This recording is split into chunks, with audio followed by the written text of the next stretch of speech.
Dr. Eric Kelly III and a host of phenomenal speakers from all around the globe for this 7-day virtual event that you don't want to miss.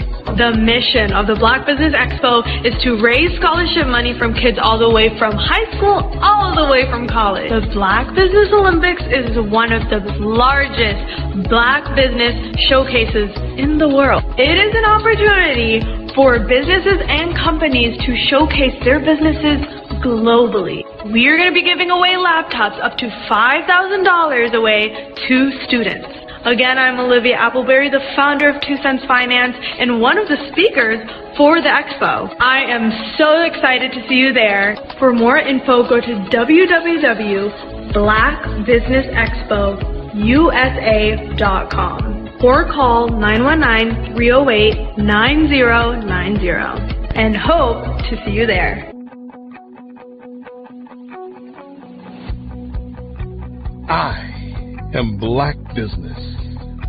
From the moment I wake until the time I sleep. Yes, I am Black Business. I am Black Business. Tell me, are you Black Business? I am Black Business. Do you support Black businesses? Listen, I support Black business because I am Black Business. Black Business Expo, one of the largest business showcases in the history of Black business in the world. The world! Sign up today at www.blackbusinessexpousa.com or call 919-308-9090. I am Black Business. I am Black Business. From the moment I wake until the time I sleep, I am Black Business. I am Black Business. Are you Black Business? I am Black Business. Do you support Black businesses? I support Black business because I am Black Business. Black Business Expo, one of the largest business showcases in the history of Black America in North Carolina. Black Business Expo, one of the largest business showcases in the history of Black business in the world.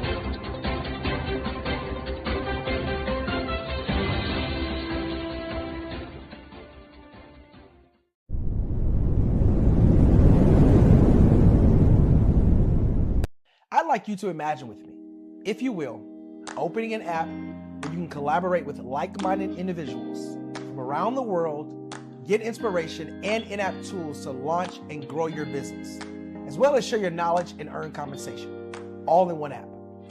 Well, the name of that app is Truso, short for Truly Social.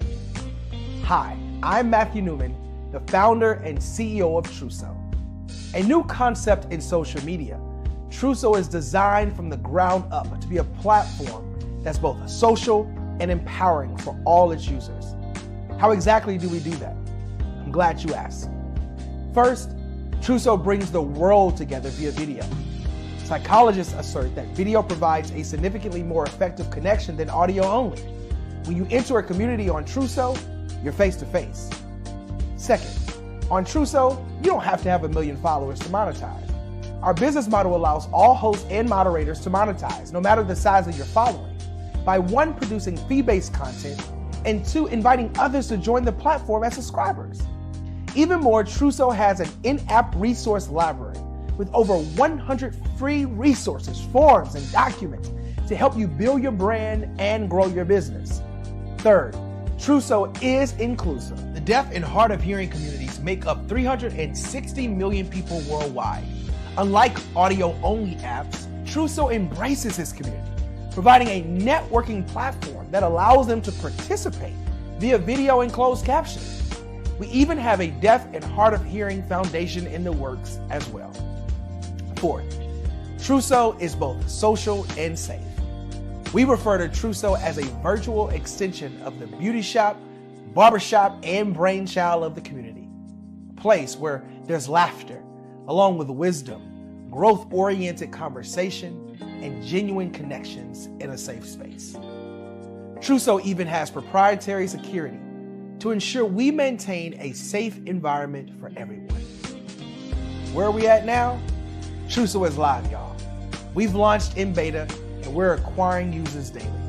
We have an incredible development and marketing team, plus amazing celebrity influencers at the table, helping us spread the word around the globe, beginning within the African diaspora and beyond by creating a safe space for growth, connection, and collaboration. We're truly excited about Trousseau. We've created something special for which there is a global market. And we invite you to embark on this journey with us as a shareholder. The future for Trousseau is truly bright. Join us and let's go there together.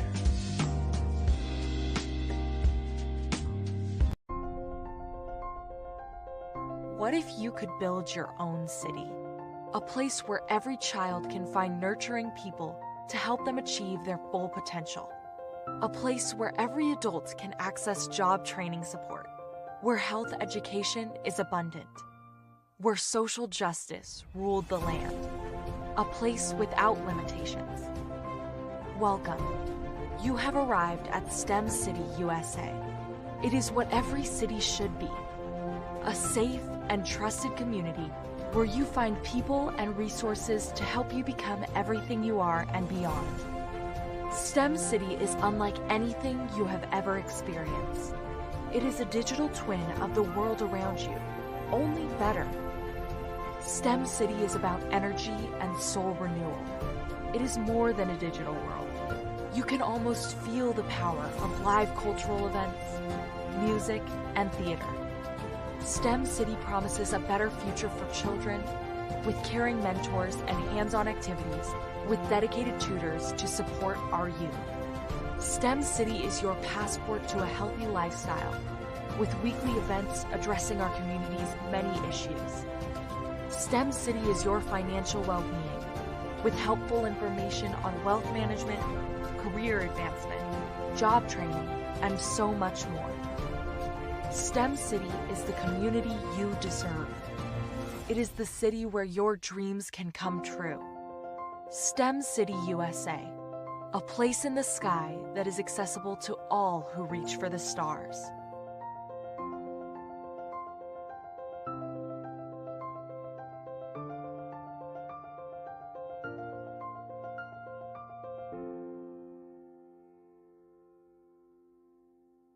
The Black Business Expo's mission is to raise funds for high school seniors going to college or K-12 entrepreneurs. This expo is a fundraiser for students. Please, you may go to www.blackbusinessexpousa.com to donate to the scholarship fund or use the Cash App at $BBXUSA. Our goal is to give laptops and up to $5,000 to 10 students. Students can register online at www.blackbusinessexpousa.com. Every dollar counts. Please donate to the Black Business Expo USA Scholarship Fund. In the heart of America, there are dreams waiting to be realized. Dreams of owning a home, creating a haven for families, and building a future. Yet, there are 13 million mortgage-ready home buyers and nearly 20 million renter households who have the credit and income to qualify for a mortgage but remain left out of the home buying process. These potential home buyers are in urban and rural America, where dreams should flourish. The big banks, the giants of finance, have all exited the mortgage lending business, decreasing their lending footprints across America. They are no longer present and active in these communities. Instead of offering opportunities for home ownership, some of these banks have chosen a different path. They have decided to become mega landlords. They have chosen to invest billions of dollars in rental homes, leaving potential home buyers with fewer options and stuck in a cycle of renting without the chance to build equity and create a legacy for their families. Here is the shocking truth. A report issued by the Home Ownership Council of America revealed that if lenders were to step forward and serve this underserved market, they could conservatively increase their loan volume by $1.5 trillion. $1.5 trillion. This is $1 trillion business opportunity, ripe for the taking.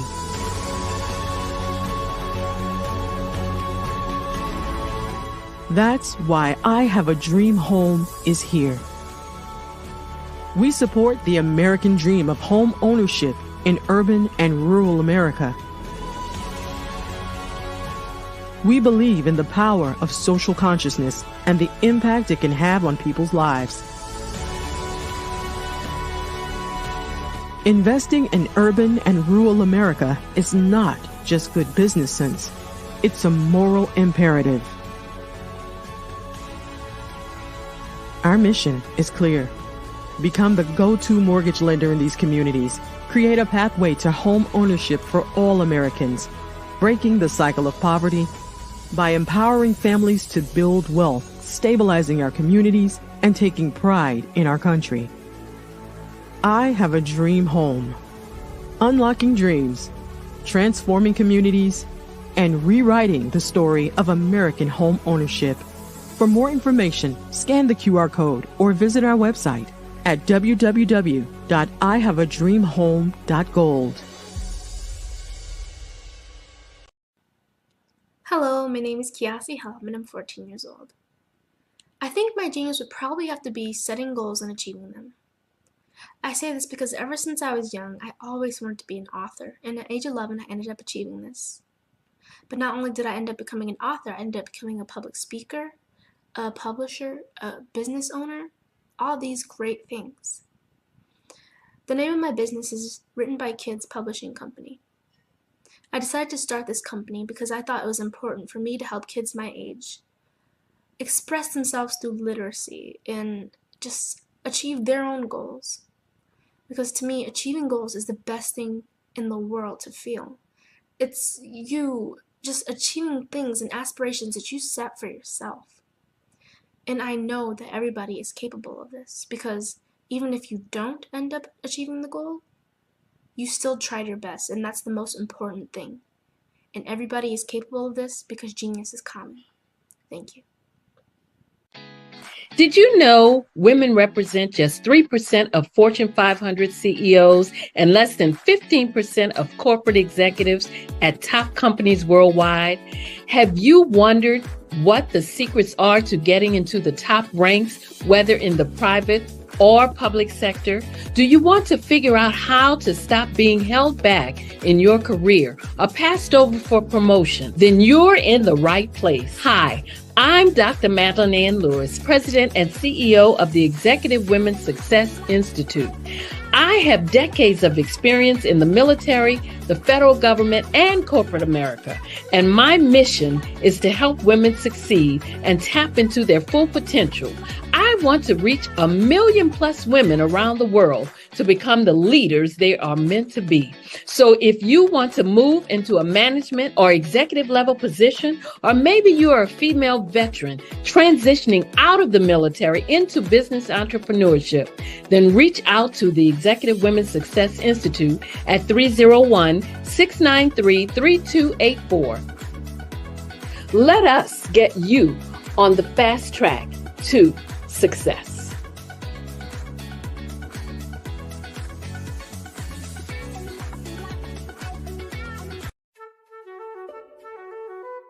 This is Dr. Arnold T. Petsworth. He's the owner of Petsworth Vet World, a veterinary clinic in Hopton, Connecticut. His patients include dog, cat, frog, fish, Goldie, dog, and this alpaca. Due to doctor-patient confidentiality, we can't tell you their names. Business at Vet World was steady, and then quarantine hit. Neighbors brought new four-legged friends into their homes. Bunnies. Bunnies everywhere. Dr. Petsworth welcomed these new patients with open arms. The only problem? There were more appointments than he could manage. That's when Dr. Petsworth turned to his American Express business card, which offers spending potential that's built for his changing business needs. He decided to hire a new assistant, Julio, and with spending power built for business purchases, he used his card to furnish a new exam room. Together, Dr. Petsworth, Julio, and American Express Business made sure all the pets of Humpton got the love and care they deserve. And everyone was happy. Get the card built for business by American Express.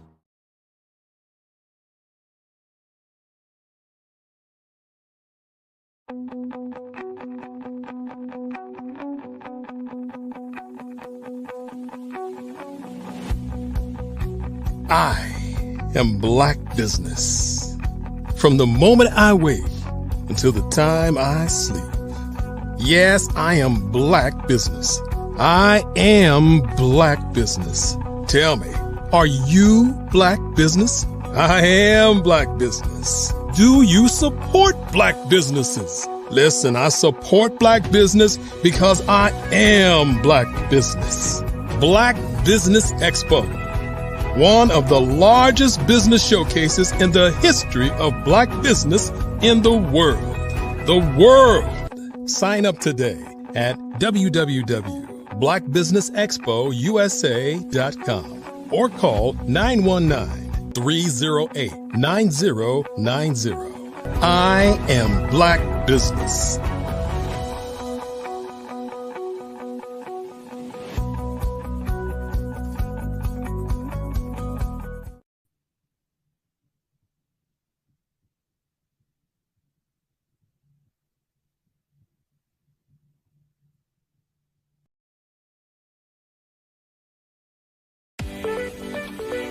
You are in the right place at the right time.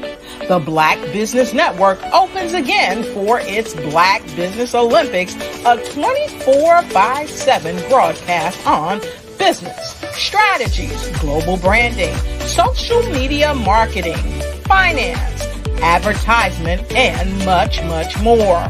Featuring the top, most powerful entrepreneurs and speakers and thought leaders from all around the world as they gather together for this phenomenal event. Join the Black Business Network streaming live into the metaverse, STEM City, USA, Black Multiverse, Pod TV, Roku, Hulu, iHeartRadio, Apple TV, YouTube, TikTok, Instagram, Google Podcasts, Facebook, LinkedIn, IBM TV, Spotify, and Twitch. Tune in today and be a part of this amazing movement. The Black Business Olympics welcomes you.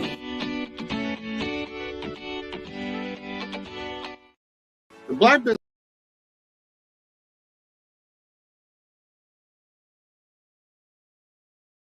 The Black Business Expo's mission is to raise funds for high school seniors going to college or K through 12 entrepreneurs. This expo is a fundraiser for students. Please, you may go to www.blackbusinessexpousa.com to donate to the scholarship fund or use the Cash App at $BBXUSA. Our goal is to give laptops and up to $5,000 to 10 students. Students can register online at www.blackbusinessexpousa.com. Every dollar counts. Please donate to the Black Business Expo USA Scholarship Fund.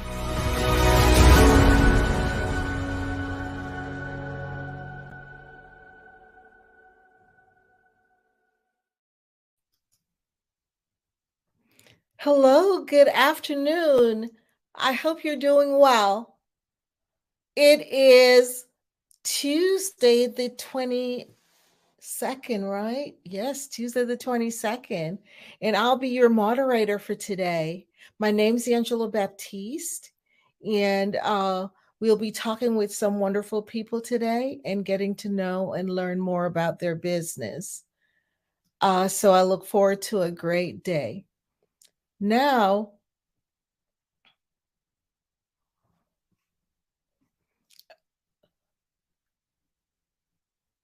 So, good afternoon again, business owners, entrepreneurs, thought leaders, and corporations.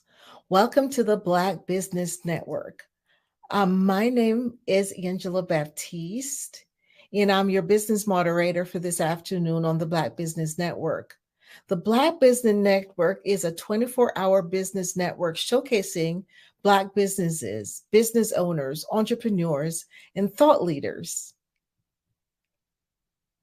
We have speakers from North Carolina, London, Singapore, Africa, Japan, and cities all over the United States. The Black Business Network is a global community sharing its business knowledge to empower, inspire, and educate businesses about business. Today, our first speaker for this afternoon is Philomena Moncure. Philomena is an outgoing business advisor who looks to help anyone whom she comes across.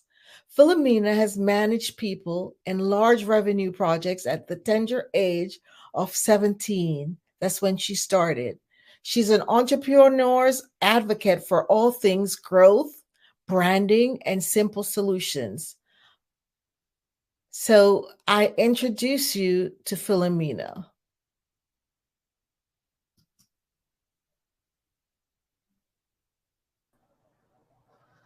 Hi, Angela. Hi, Philomena. How are you doing? I'm doing well, and thank you for introducing me and just having me on this platform. I'm so excited to share. Such a pleasure to get to meet you. And always remember, genius is common, and I'll see you on the other side. Perfect. Thank you, Angela.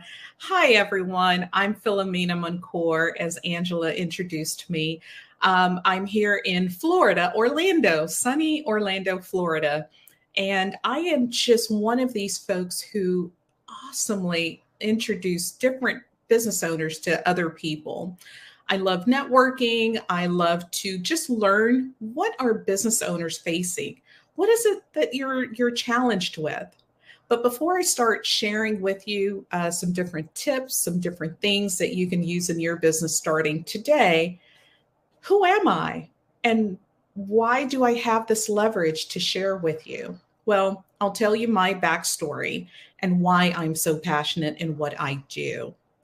My parents are from Haiti. And as many people may know or may see in the news, it's an impoverished country, but it's full of love and full of just heartfelt giving.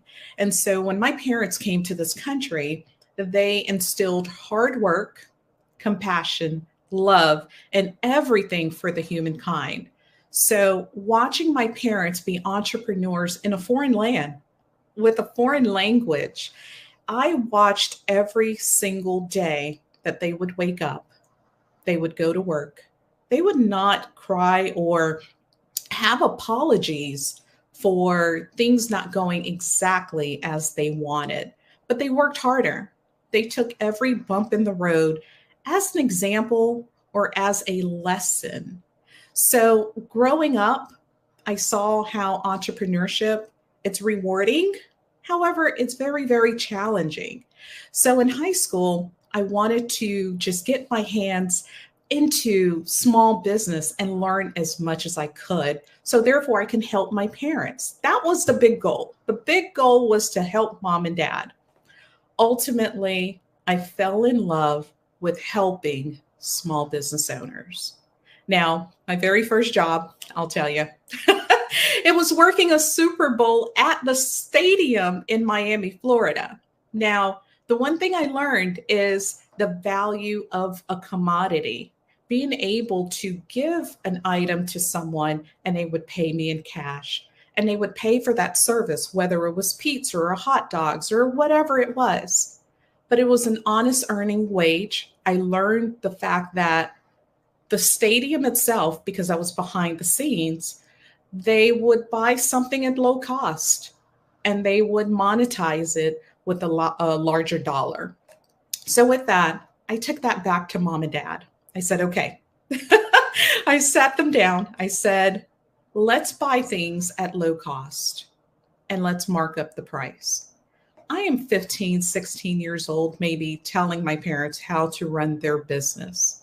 Fast forward, I go off to college. My goal was to become a lawyer at this point because that's what I thought I really wanted to do. No, I really, really, really wanted to help entrepreneurs. At this point, my siblings, they were starting their own businesses. And as they are going on their entrepreneurial journey, they asked me to help. They've seen what I've done with mom and dad's business. They saw how we were trading internationally, how we cut costs and grew profits. And so automatically, they're like, hey, little sis, help me. My older siblings are in a medical field. One was in the trucking industry. And a lot of it was based off of, hey, look at my business. How can you help me? So my passion, as you can hear, it's all about helping my family.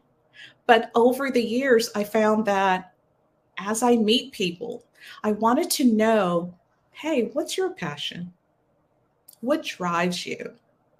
What is that thing that makes you think, hey, I can monetize this, be an entrepreneur, and set up a legacy for myself and for my family?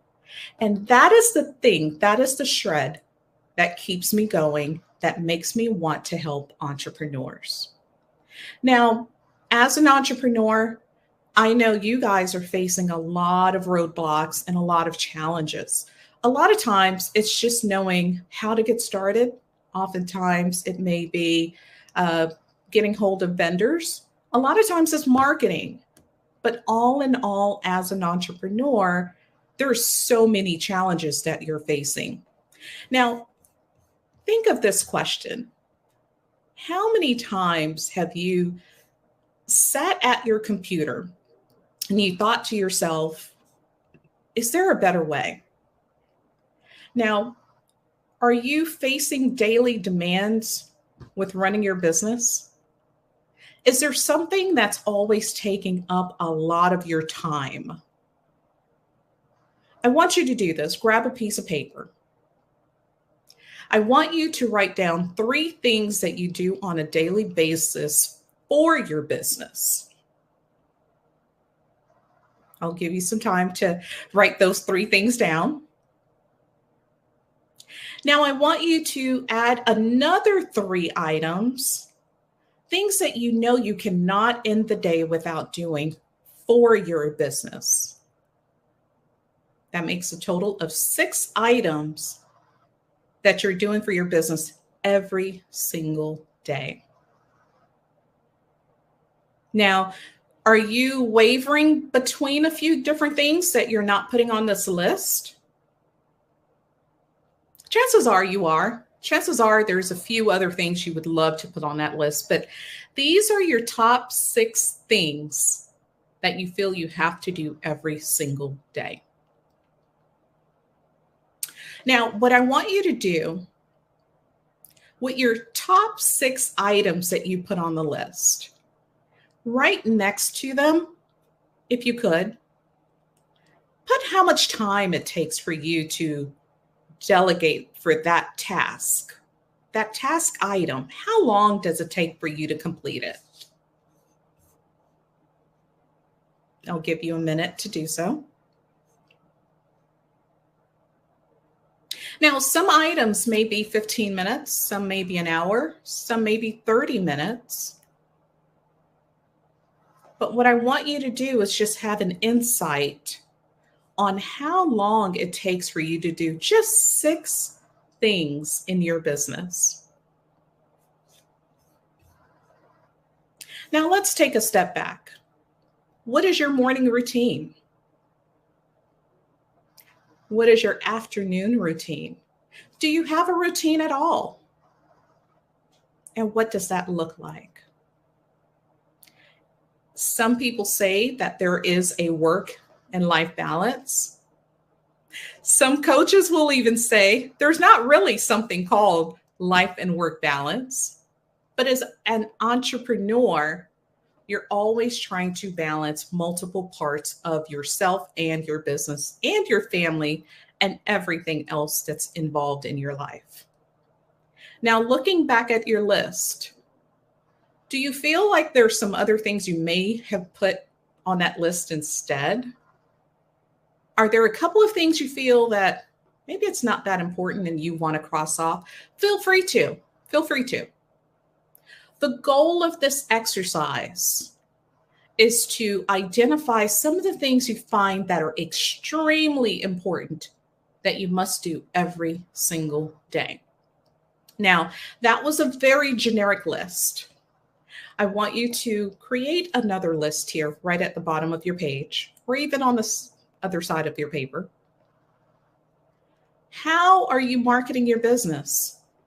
What are you doing day in and day out to market you and your business? What does that look like? I'll give you a moment just to work through that. And as you're working through what you're doing on a daily basis to market your business, what are your top 3 non-negotiable things you must do every day or every week to market your business? Is it posting on social media? Is it posting new video content on YouTube or TikTok? Is it answering inquiries on social media? Because that is a thing too. Is it sending out a newsletter? Is it cold calling? What are those top 3 things you're doing currently that you feel are non-negotiable for you to market your business? Okay. Now I want you to take a moment and just write to the side of it, how long are each of those 3 tasks taking you? The reason I want for you guys to do this exercise with me, and perhaps if you want to watch this video again and go through the exercise, the reason being, there are some things we're doing because we're entrepreneurs and we want to do them. But are we using the most effective methods? Are we using the time allotted? Could you be spending your time doing something else that's beneficial? There's no right or wrong, but sometimes as entrepreneurs, we need to just think about, hey, maybe there's this one thing that could save me time, that could save me energy, that could maybe perhaps bring up my revenue. Because ultimately, that's what most entrepreneurs want, is a better revenue, more time with family, perhaps just streamlining things. And that's okay too. Now, I'm going to give you a couple of facts, and we're going to come back to your top 6 and your top 3. Did you know that 91% of small business owners are struggling with the economic impact in their current industry? 91%. 68% of business owners will pass on their higher costs to consumers by raising prices. There's nothing wrong with it. And currently, 67% are anticipating that there's going to be a recession. That's the word that everyone's buzzing all around the news. I don't personally watch news because it's quite depressing for me. However, as entrepreneurs, if you're on Twitter, if you're on any kind of channel, sometimes those numbers can be very, very alarming. And that's in the back of our minds. A lot of times we're not thinking about it firsthand. But when I look at these numbers, if a lot of entrepreneurs are fearing what's to come, what's making your business enjoyable now? How are you enjoying your business? What are you doing to make it different? Now, a lot of folks when they're in their business, they're working on the business and they're not enjoying it. But they're looking for a few different things.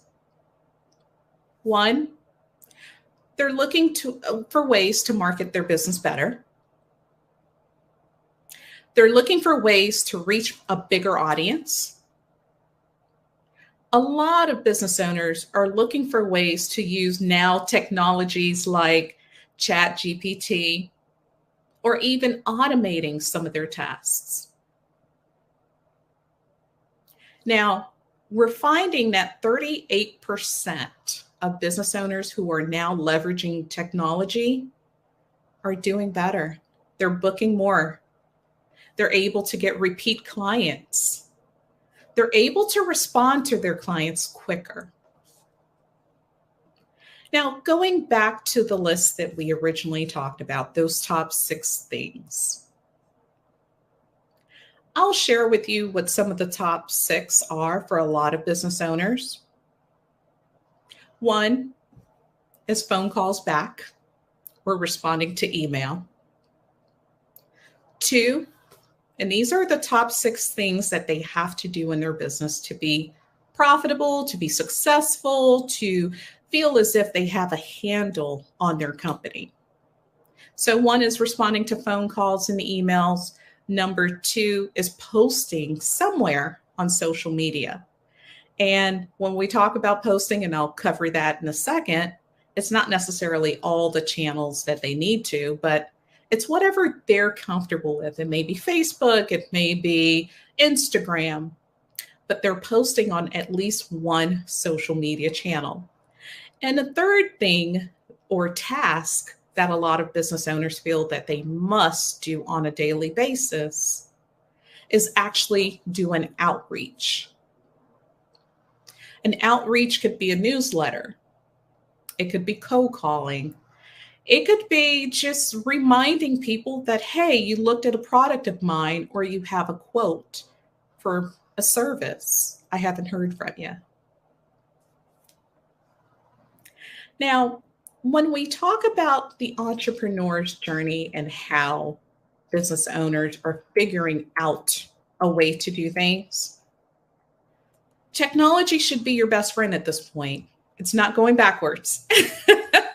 As much as we would want to put the genie back in a bottle, it's here to stay. It's here to stay. So what technologies are you using currently? Are you following trends? Or are you looking at individual technologies to help you and your business based on what your needs are? Now, that in itself could be very complicated, convoluted, confusing, scary, all of these negative words, but here's what I want to share with you. There are some platforms today that simplifies your entire day. Yeah.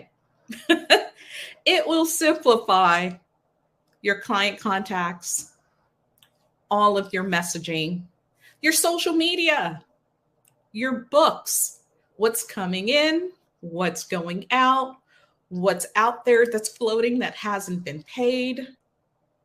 There's a lot of technology. I just wish that our Black business owners would not be so afraid of technology. The caveat is not to have so many systems in place. The old adage of having too much of one thing, too much technology can be a hindrance, but the right technology could be a blessing.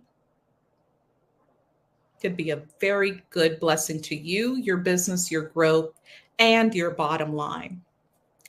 Now, let's talk about social media for a second. Ooh, that's social media. Some people love it. Some people despise it.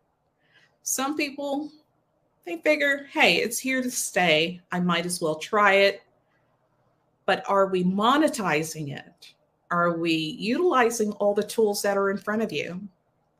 And for some, it's just a platform. It's just a place to post, but it doesn't generate revenue.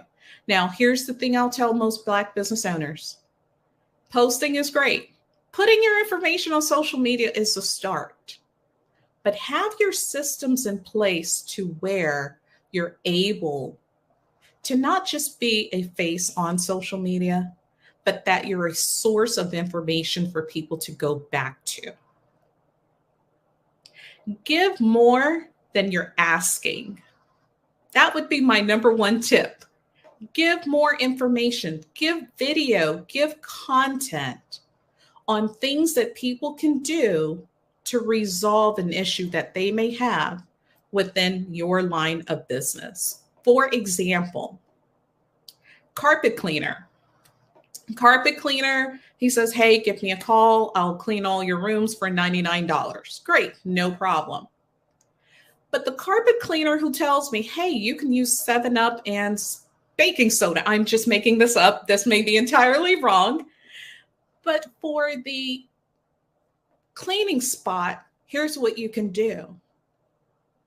Now, because I'm a consumer who looks at this carpet cleaner as not someone who's trying to sell me all the time, but who is giving me valuable information, I am now looking at this business as a trusted advocate, a trusted company that I should do business with in the future. Now, I can also take that content as a consumer and I can share it. That little piece of advice, that DIY of how to clean my little spot on my carpet, it may go the furthest than that carpet company asking me to do business with them. Now, as the entrepreneur, posting is great. However, add value. Automate some of your add value content. Now, let's see if I can share my screen with you guys. And hopefully I can give you a few more nuggets that could be very, very beneficial. And as I'm pulling up my screen, take a look back at your list. And let's take a look at how your day-to-day, what does that really look like? And let's share my screen.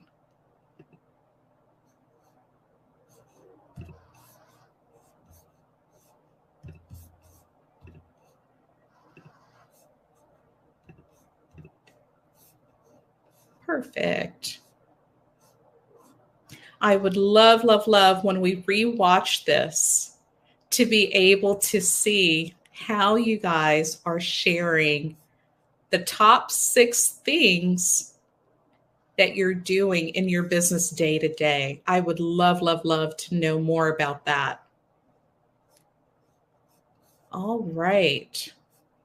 It may not let me share, and that's okay. So I will read to you just a couple of things. So as business owners are overwhelmed, the number one thing is knowing their top 6 things that are in their way. Now, a few more things that new startups, I'm going to talk to new startups here. Getting discovered online, managing their staff, customer communication, and jobs. Now, for new startups, being found online is very important.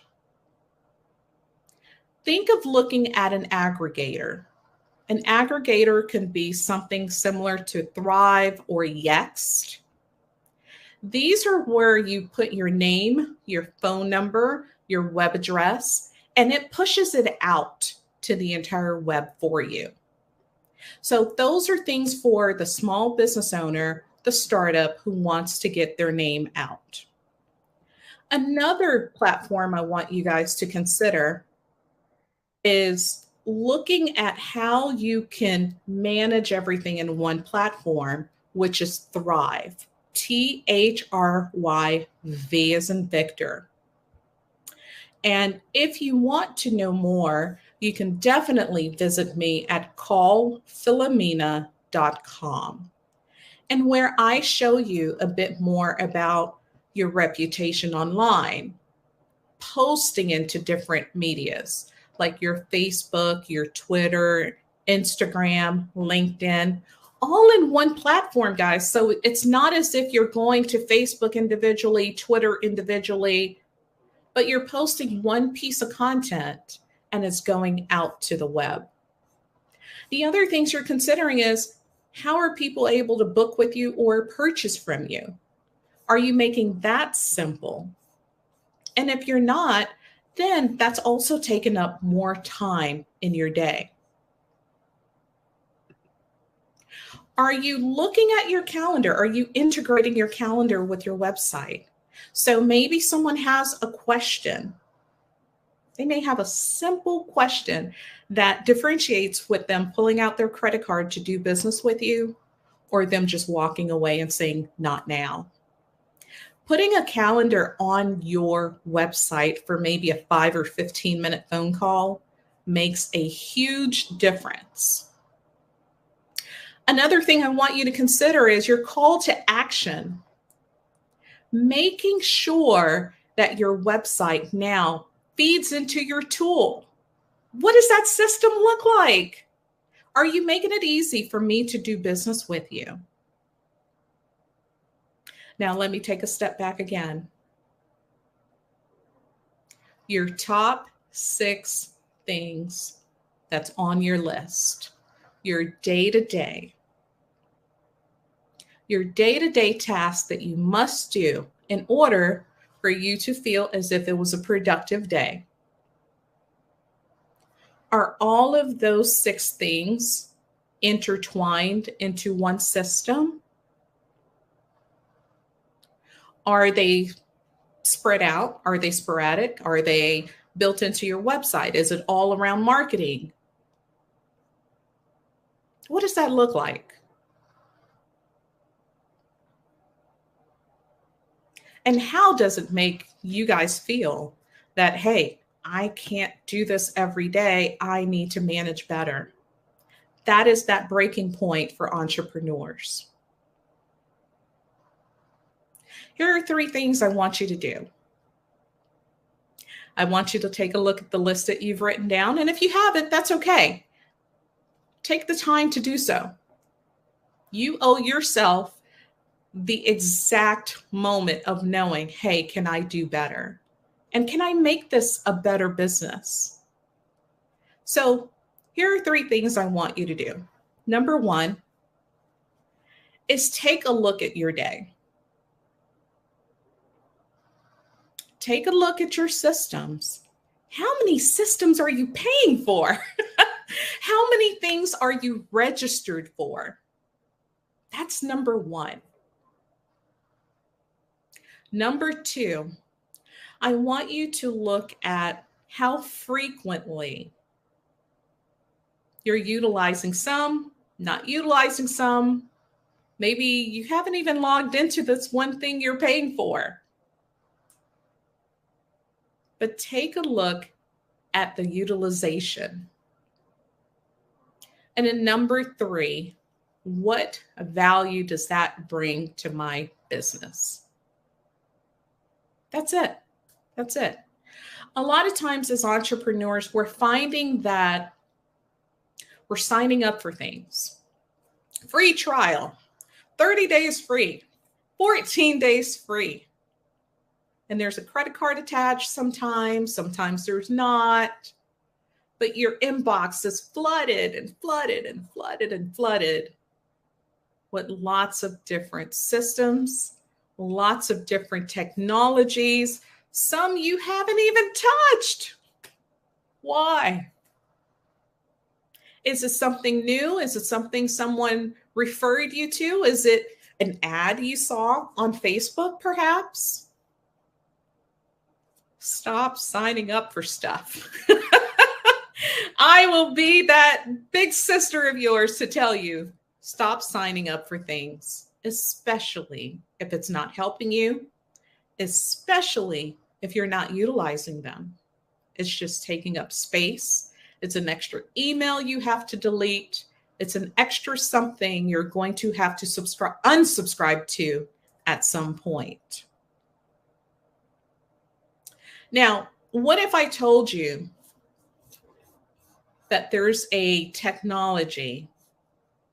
There's a few, quite frankly, there's a few technologies that will help you with your online listings, your website, your social media, your invoicing, your appointments, your communication with your clients, your document storage, your responses, getting reviews on Google, getting reviews on Facebook, marketing automation. Ooh, big fancy word. What if I told you there's systems that can do all of that in one dashboard without you having to clutter your emails, sign up for this for 30 days? What if you were able to manage the help that you have in your business? Maybe it's a VA, maybe it's your staff. You're able to delegate different tasks to different people. How much time would that save you? Better yet, how much money would that save you? Here's another question. How much money would it make you? So remember some of the top things as an entrepreneur. It's saving us time, saving us money, and making us money. To me, those are some of the top 3 things for entrepreneurs that they're always talking about when it comes to marketing or even software or systems. It's who can save me time, save me money, and help me grow my business.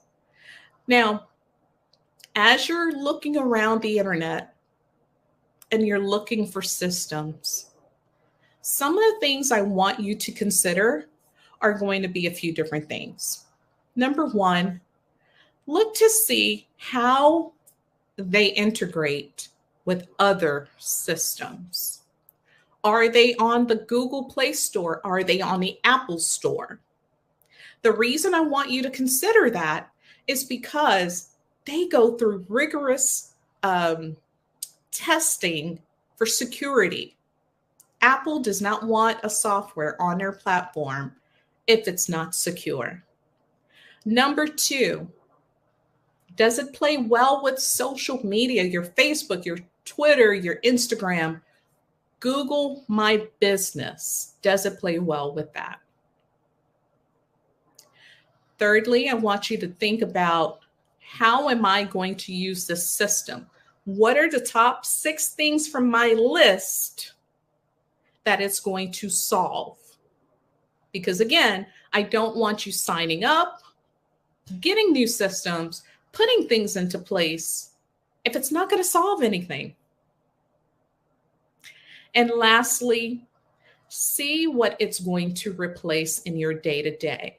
Meaning, does it take it off your list? Does it take it off your desk? Does it make your life easier? Now, a lot of people will ask, Philomena, I don't know what to use. That's okay. There are tools out there who can help you, and I can certainly help you figure out what's best for you.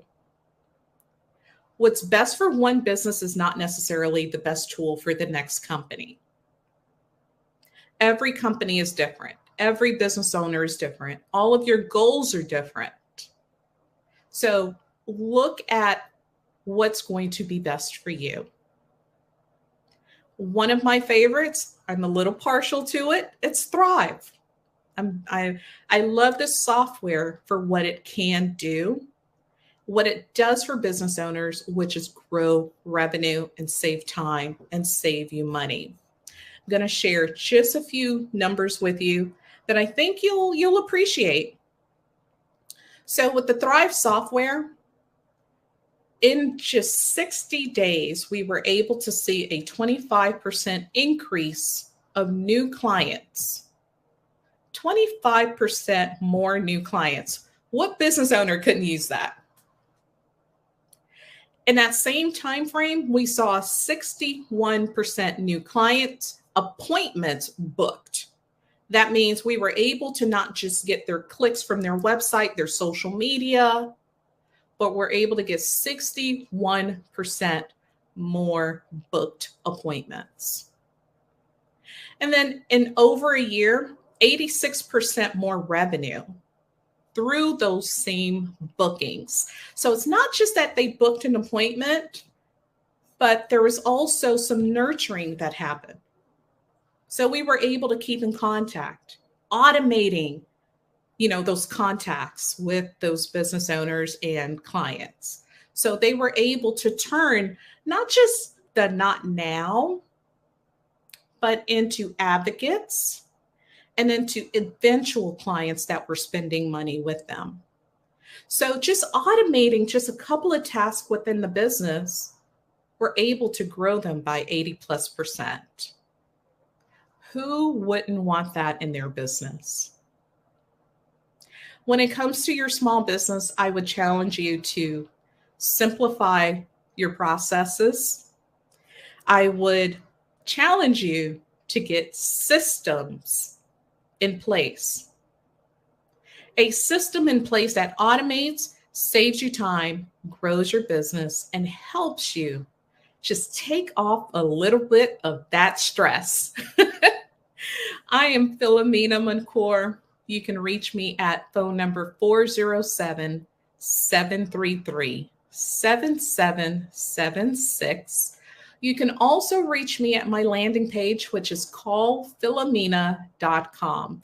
That's CALLPHILOMENA.com. I am so grateful for you watching this and having me participate in the Black Business Network. They're doing amazing, amazing things for our community. So just want to say thank you to everyone. And hopefully you've grabbed just a nugget or two and you're able to grow your business and get to those goals that you want. Good luck, and I hope to help you at some point.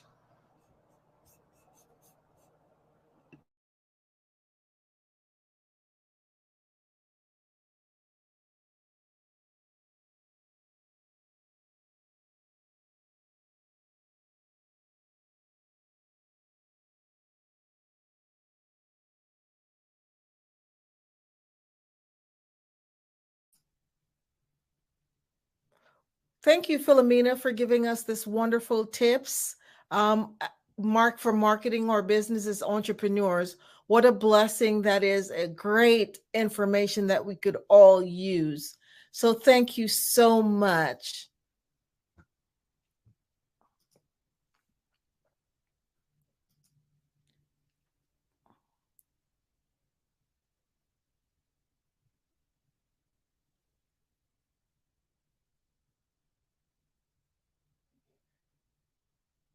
Hey guys, my name is Caden. I'm the CEO of Caden Teaches, and my genius is teaching kids about financial literacy.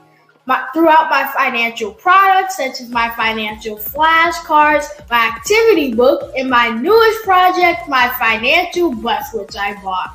And on the bus, it has a mock bank where kids will learn how to deposit and withdraw money, a mock grocery store where kids will be able to learn how to have a family budget, and a mock stock exchange where kids will even be able to learn how to invest in stocks.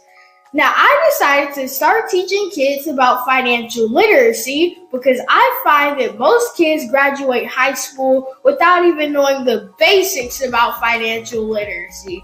And I feel if I were to teach kids about financial literacy, that I would be able to help kids tap into their genius. And I actually learned about financial literacy to my dad because I would go to business meetings with him and I would always see that they were talking about financial literacy. And at that point, I didn't understand what financial literacy was. So I took it upon myself to learn about financial literacy and teach it to kids in a way that they could understand. But I want you guys to help me help kids tap into their genius by going to my website, cadenteaches.com, and you can sew into me in my financial bus by going to my GoFundMe link. And remember, if Caden can, you can too. Because genius is common.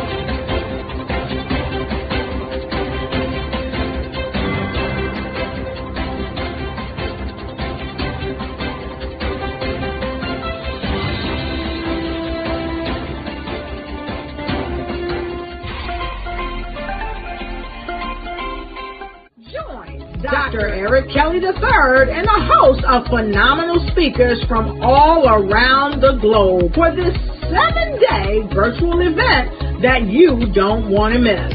The mission of the Black Business Expo is to raise scholarship money from kids all the way from high school, all the way from college. The Black Business Olympics is one of the largest Black business showcases in the world. It is an opportunity for businesses and companies to showcase their businesses globally. We are going to be giving away laptops up to $5,000 away to students.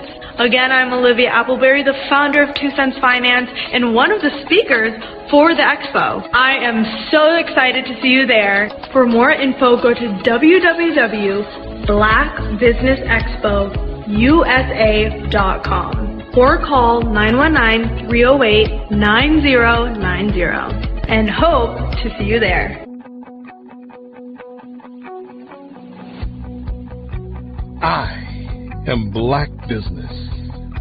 From the moment I wake until the time I sleep. Yes, I am Black Business. I am Black Business. Tell me, are you Black Business? I am Black Business. Do you support Black businesses? Listen, I support Black business because I am Black Business. Black Business Expo, one of the largest business showcases in the history of Black business in the world. The world! Sign up today at www.blackbusinessexpousa.com or call 919-308-9090. I am Black Business. I am Black Business. From the moment I wake until the time I sleep, I am Black Business. I am Black Business. Are you Black Business? I am Black Business. Do you support Black businesses? I support Black business because I am Black Business. Black Business Expo, one of the largest business showcases in the history of Black America in North Carolina. Black Business Expo, one of the largest business showcases in the history of Black business in the world.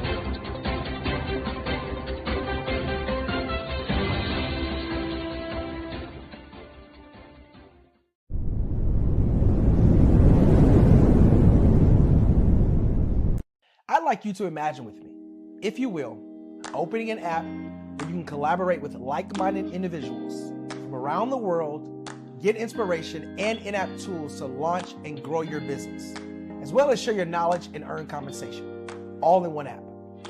Well, the name of that app is Truso, short for Truly Social. Hi, I'm Matthew Newman, the founder and CEO of Truso, a new concept in social media. Truso is designed from the ground up to be a platform that's both social and empowering for all its users. How exactly do we do that? I'm glad you asked. First, Truso brings the world together via video. Psychologists assert that video provides a significantly more effective connection than audio only. When you enter a community on Truso, you're face to face. Second, on Truso, you don't have to have 1 million followers to monetize. Our business model allows all hosts and moderators to monetize, no matter the size of your following, by 1, producing fee-based content, and 2, inviting others to join the platform as subscribers. Even more, Truso has an in-app resource library with over 100 free resources, forms, and documents to help you build your brand and grow your business. Third, Truso is inclusive. The deaf and hard of hearing communities make up 360 million people worldwide. Unlike audio-only apps, Truso embraces its community, providing a networking platform that allows them to participate via video and closed captioning. We even have a deaf and hard of hearing foundation in the works as well.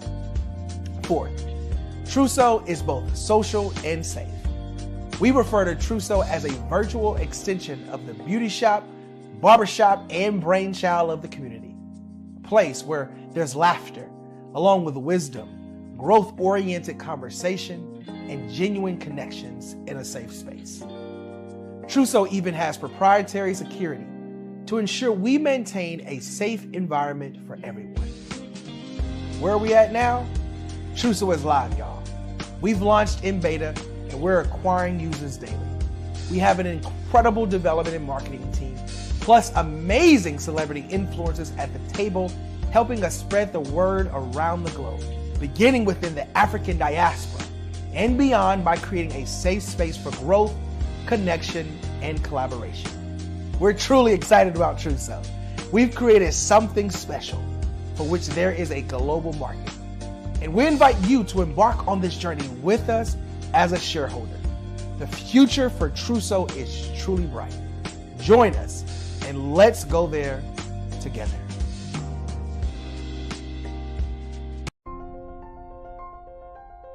What if you could build your own city? A place where every child can find nurturing people to help them achieve their full potential. A place where every adult can access job training support. Where health education is abundant.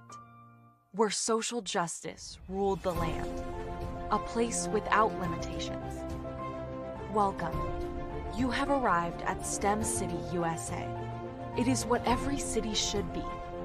A safe and trusted community where you find people and resources to help you become everything you are and beyond.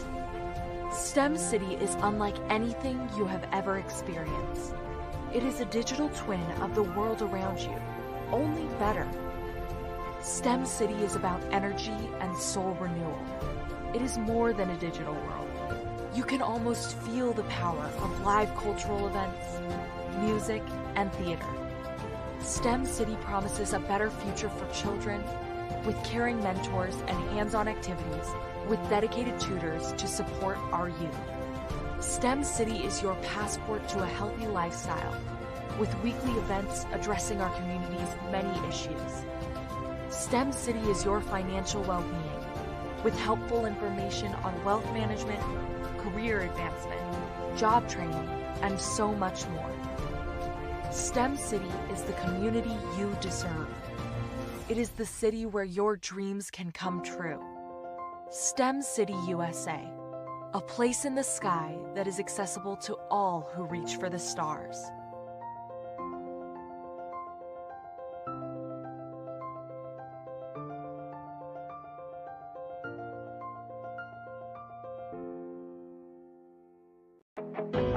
I am Black Business. From the moment I wake until the time I sleep, I am Black Business. I am Black Business. Are you Black Business? I am Black Business. Do you support Black businesses? I support Black business because I am Black Business. Black Business Expo, one of the largest business showcases in the history of Black business in the world. Sign up today at www.blackbusinessexpousa.com or call 919-308-9090. I am Black Business.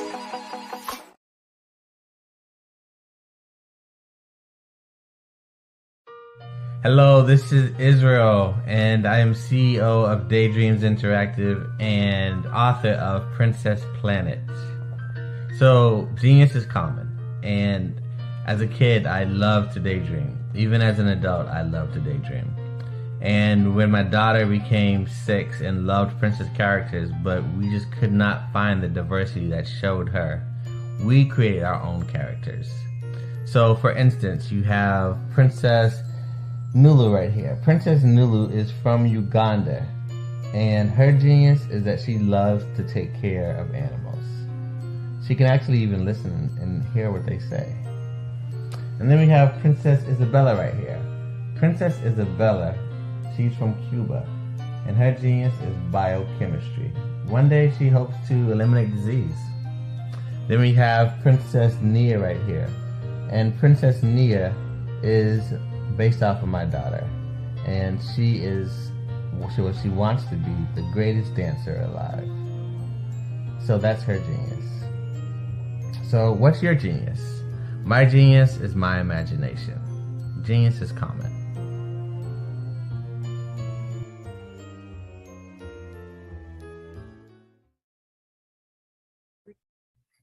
Hey, Ivanka Farabi here. I'm the founder and executive director of Beyond the Shackles. We're a nonprofit that instills hope in the incarcerated, disenfranchised, and their families. But we don't stop there, because what we know is that you don't have to spend one day behind physical bars to be in shackles in your heart and your mind. And we help people to rise up. What is my genius? I'm a life elevation coach and strategist. I'm a motivational speaker, and I help people to navigate the difficult terrain of adversity. Do you know that you can build the most beautiful masterpiece from the rubble that might lie at your feet from the most difficult of times? Well, you can. And I help people to walk out their God-given plans and find their genius. Why?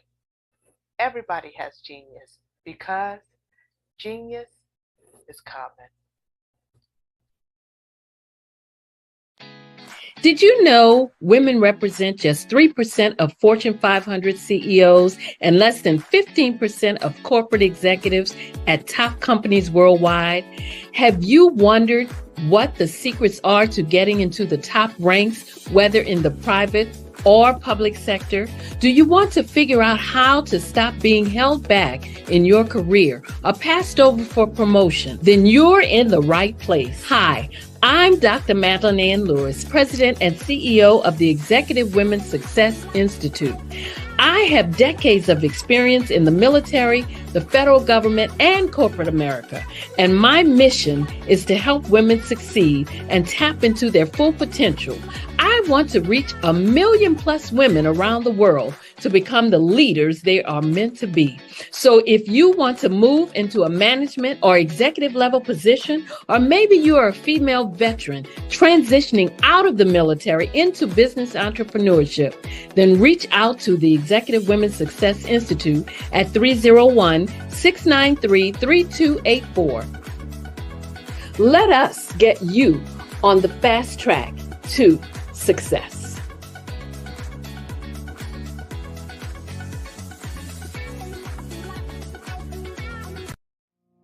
Did you know that approximately 333.34 million businesses exist today, according to a report from 2021? And you may be one of those businesses, or maybe you're not in the business market yet, but you're aspiring to be a business owner. Well, guess what? You're in the right place at the right time. Because let's face it, everything is about timing and opportunity. Hi, my name is Dr. Lotus Richey, and I'm the CEO and founder of the Lotus Richey Coaching and Consulting LLC, along with the Lotus Richey Ignite Show. 15 minutes of success with Dr. Lotus Richey, as well as books to boom your business and bring who you are. And today, I want to bring this amazing message to you about the Black Business Network and the Black Business Olympics. See, the Black Business Network and the Black Business Olympics is designed to help people just like you, that's right, that look like me, to take their business to the next level. Not just in your front yard or your backyard, but globally. The Black Business Network and Black Business Olympics is designed not to just help you survive, but to help you thrive. So join us today as we come together with businesses all around the world to support our students, our children, our young teens, our young entrepreneurs. What we do is we come together to help raise funds for students who are aspiring to be business entrepreneurs, who are aspiring and who are thriving in college. We endow them with a wonderful opportunity to gain scholarship of either a laptop or several thousands of dollars. And we invite you to help be a contributor to this amazing opportunity. to help someone that looks just like you. So join us today at our website and let us connect with you and help you ignite and take flight in every area of your life on the Black Business Network and the Black Business Olympics. I'll see you on the other side.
Prepare for what's coming and dominate in economic winter.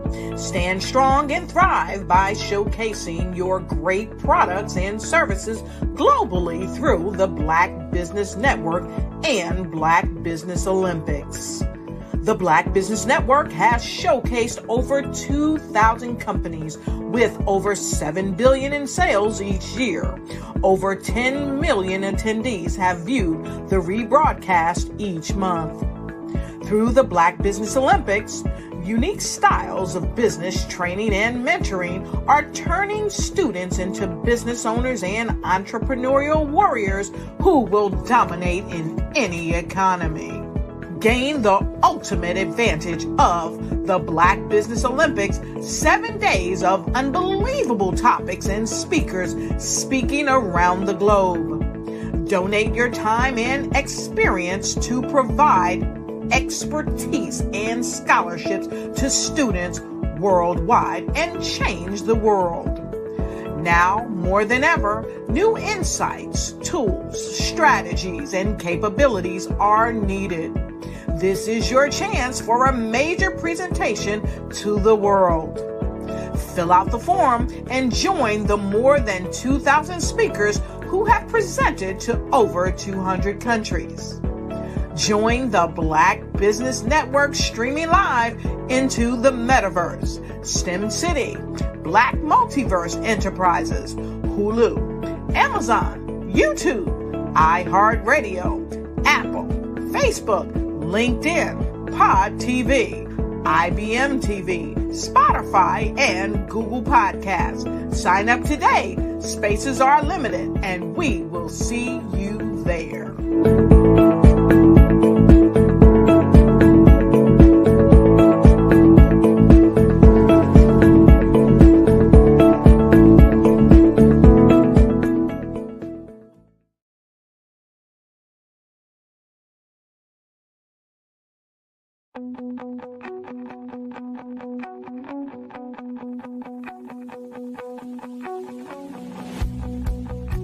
I am Black Business.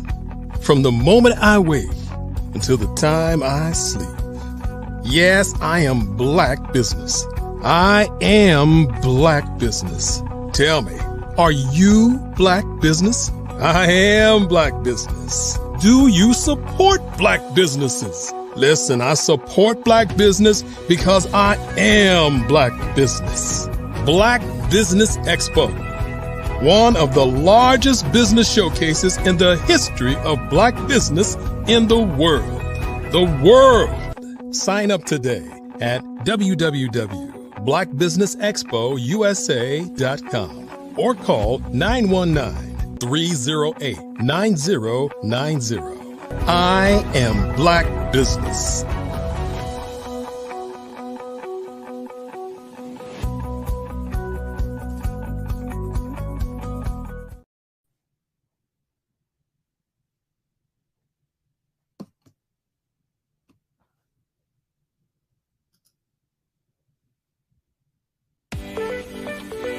You are in the right place at the right time.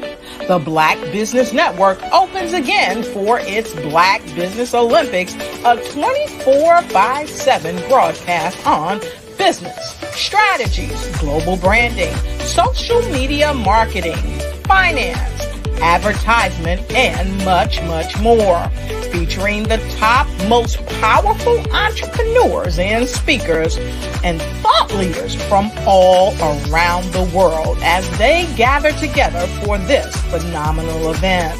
Join the Black Business Network streaming live into the metaverse, STEM City USA, Black Multiverse, Pod TV, Roku, Hulu, iHeartRadio, Apple TV, YouTube, TikTok, Instagram, Google Podcasts, Facebook, LinkedIn, IBM TV, Spotify, and Twitch. Tune in today and be a part of this amazing movement. The Black Business Olympics welcomes you.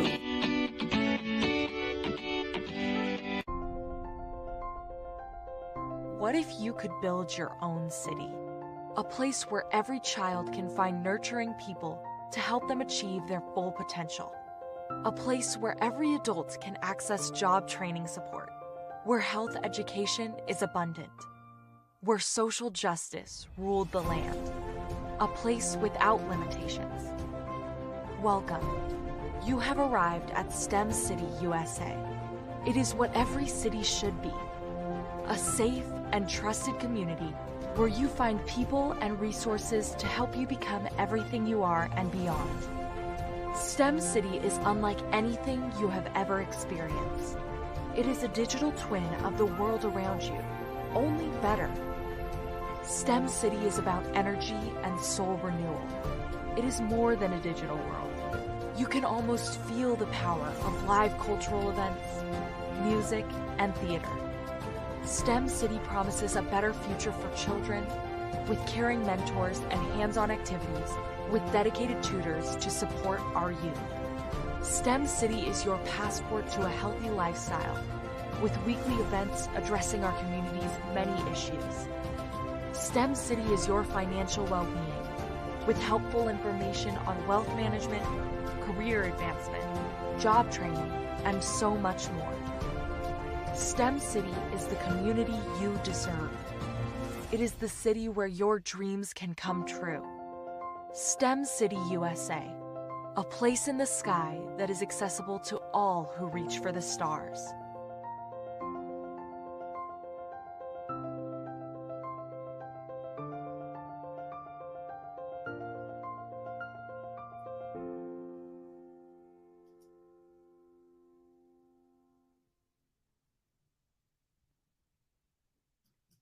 Good afternoon, business owners, entrepreneurs, thought leaders, and corporations. Welcome to the Black Business Network. My name is Angela Baptiste, and I'm your business moderator for this afternoon on the Black Business Network. The Black Business Network is a 24-hour business network showcasing Black businesses, business owners, entrepreneurs, and thought leaders worldwide. We have speakers from North Carolina, London, Singapore, Africa, Japan, and cities all over the United States. The Black Business Network is a global community sharing its business knowledge to empower, inspire, educate businesses about business. Today we have a keynote speaker, and his name's Lawrence Nichols, and I'd love to introduce him to you, and he will be talking with you and sharing with you, some important tips. So let's introduce you to Lawrence Nichols. He's passionate servant leader who was a military veteran, or is a military veteran, a church planter, a school founder, a serial entrepreneur, author and a mentor, a speaker, a trainer, and a coach. He and his wife, Tamara, have dedicated their lives to developing leaders who develop leaders in the U.S. and abroad. He has an innate ability to identify and activate leaders' strengths and gifts while helping to equip and empower them and their teams for greater impact. He leverages more than 3 decades of leadership and management experience in military, private, and faith-based arenas to help others cultivate and fully maximize their potential. I introduce to you Lawrence Nichols. Hi, Lawrence. How are you? Hi, Angela. How are you today? I am doing well. Such a pleasure to get to meet and talk with you. The same here. Awesome, awesome, awesome, awesome. So I have a few questions that I wanted to ask you, but before I do that, go ahead and share with the audience, some tidbits about yourself and what it is that you do. Thank you, Angela. And again, thanks for that introduction. The best way to describe what I do is, have you ever found yourself trying to get your team to do something that they didn't really want to do? Well, that's what I do. I help leaders and teams do the work that you find it's a lot of times difficult to get them to do. I'm with LTN Enterprises and Leaders Who Win, and that's our goal, that's our passion, that's our desire. Now, what I want to talk to you about today, what I'm going to talk to you about just for a little bit of time, is team alignment. Team alignment. And I'm going to give you an acrostic.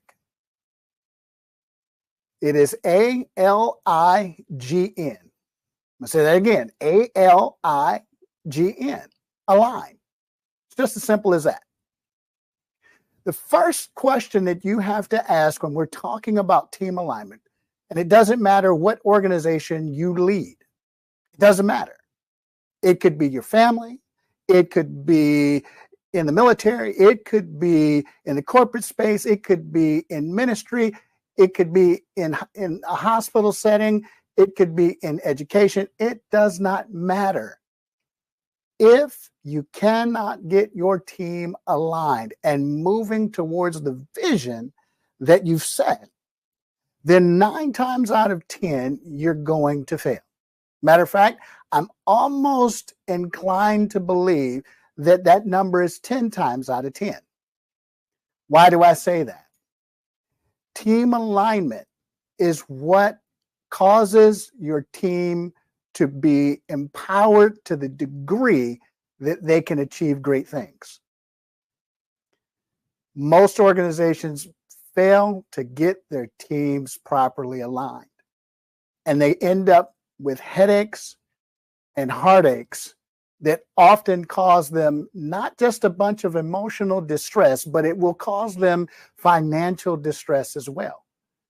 So let's get started. The first question that you have to ask is why, or let me put it this way. Is your vision clear? Ask, that's your first A. That's the first letter in the acrostic. Is your vision clear? I didn't say, what's your why? I asked, is your why clear? You've got to ask that question because that's going to be the fire that fuels you to develop your team, to build your team. All too often, we are excited, especially as entrepreneurs and small business developers, about moving our vision forward, but we lose sight of our why. We lose clarity in our why. How does that happen? It happens because of what we know as creep. Things that creep in and cause you to miss or lose the focus of your why. The payroll that has to be done. The orders that have to be filled. All of those things that cause you to lose clarity on your why. So the first thing that you've got to do as a leader, as a visionary, is redefine, reclarify, ask again, why am I doing this? Why am I doing this? Taking the time every 3 months or so to ask that critical question, why am I doing this? Every 90 days, if you're not asking, why did I start this to begin with? You could very well find yourself at the end of 2 years, 3 years, 5 years, 10 years, absolutely hating what it was that you started. And what you started was good. What you started had the foundation to change the world. And yet, you lost your why. You lost clarity on your why. You got too busy doing all of the other things, and you stopped focusing on your why. So the first A in Align is ask the critical question. Do I have clarity on my why? Now, the second question, or the second letter in Align, is L. And this is really, really, really simple. Line up. Now, I want you to think for a minute about any basketball team that you've ever seen play. Maybe you're not a basketball player. Maybe you're a soccer player. Doesn't matter what the player or the game is, or the sport is. There's always a lineup. There's always a lineup. It's important that when you're building your team, you get the right lineup.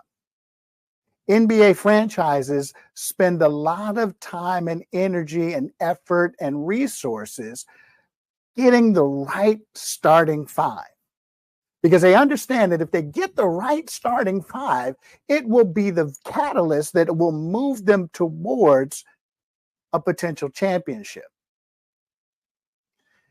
You have to have the same mindset. You've got to have the same mindset that is so focused on in acquiring the right lineup. See, when we talk about lineup, it's more than just finding the next talented individual. It's about what does the chemistry look like. Part of getting your team alignment right after you've asked, is my vision clear? Then being able to place people in your vision to see it come to pass. Just like these NBA franchises bring on players, and again, they've got a vision for what that team looks like, for what their end goal is. And of course, the end goal is bringing a championship back to their cities, their city's place of residence. They want to be able to do that. The questions now that they begin to ask are we looking for a franchise player? Or are we looking to build the team based on the elements that each person brings to the team? Which brings me to my next letter, and that's I. And that I is not about you, okay? I'm not saying the I is about you, but I am saying it is about the individual's gifts, talents, abilities. In other words, what's their superpower? What is their superpower that they bring to bringing the vision to bear? See, a lot of times we conduct strength assessments and behavioral assessments and all of the different assessments that we conduct so that we can find the right fit. But you've got to be able to bring all of those talents into alignment. Now, part of that is when we're creating the culture that we desire to see, no one's individual talent, gift, ability should stand alone in as much as it works together. No one individual's talent should stand alone as much as it stands together. That is absolutely key when you bring about the ignition to that team. So what you're looking to do, that I is not necessarily about the individual, but how can I ignite the individual's authentic self? How am I able to ignite that individual in a way that all of the gears on that team are firing up and everybody can move forward, move the vehicle forward towards the championship win? So I've got to ask for that clarity of my vision. I've got to get the right lineup. I've got to make sure that the talent is there. But then the ignition is about how do all of the components, how do I ignite the fire in my team towards team concept, towards a team goal. See, we can have individuals on our team that are all about themselves, and then we're wondering why we're frustrated and we're not seeing the results we want to see in our businesses. We're not seeing the results that we want to see in our organizations. We're not seeing the results that we want to see. In fact, we're frustrated because we haven't unlocked the power of igniting the individual's authenticity for the purposes of working together collectively. The next letter is a G. It's a G. Growth. Asking for clarity, getting the right lineup, igniting that authentic individual for the purposes of bringing the team together. But the question that you've got to ask here, and hear me when I say this, the question that you have to ask here is does the person that is on your team possess the capability and the ability to grow with you? Do they possess the capability and the ability to grow with you? That's a powerful question. Because oftentimes when we're putting our teams together, oftentimes, especially when we're starting out, based on familiar relationships. We're putting those teams together because they feel good, but not necessarily because they are good. I'll say that again. We put our teams together because the relationship feels good, but not necessarily because it is good. We waste time on moving our organizations forward because we're oftentimes unwilling to have the crucial conversations that are necessary to bring about growth in the individual. Now, I know you're saying, well, they're a family member. Yeah, well, family can be tough to work with.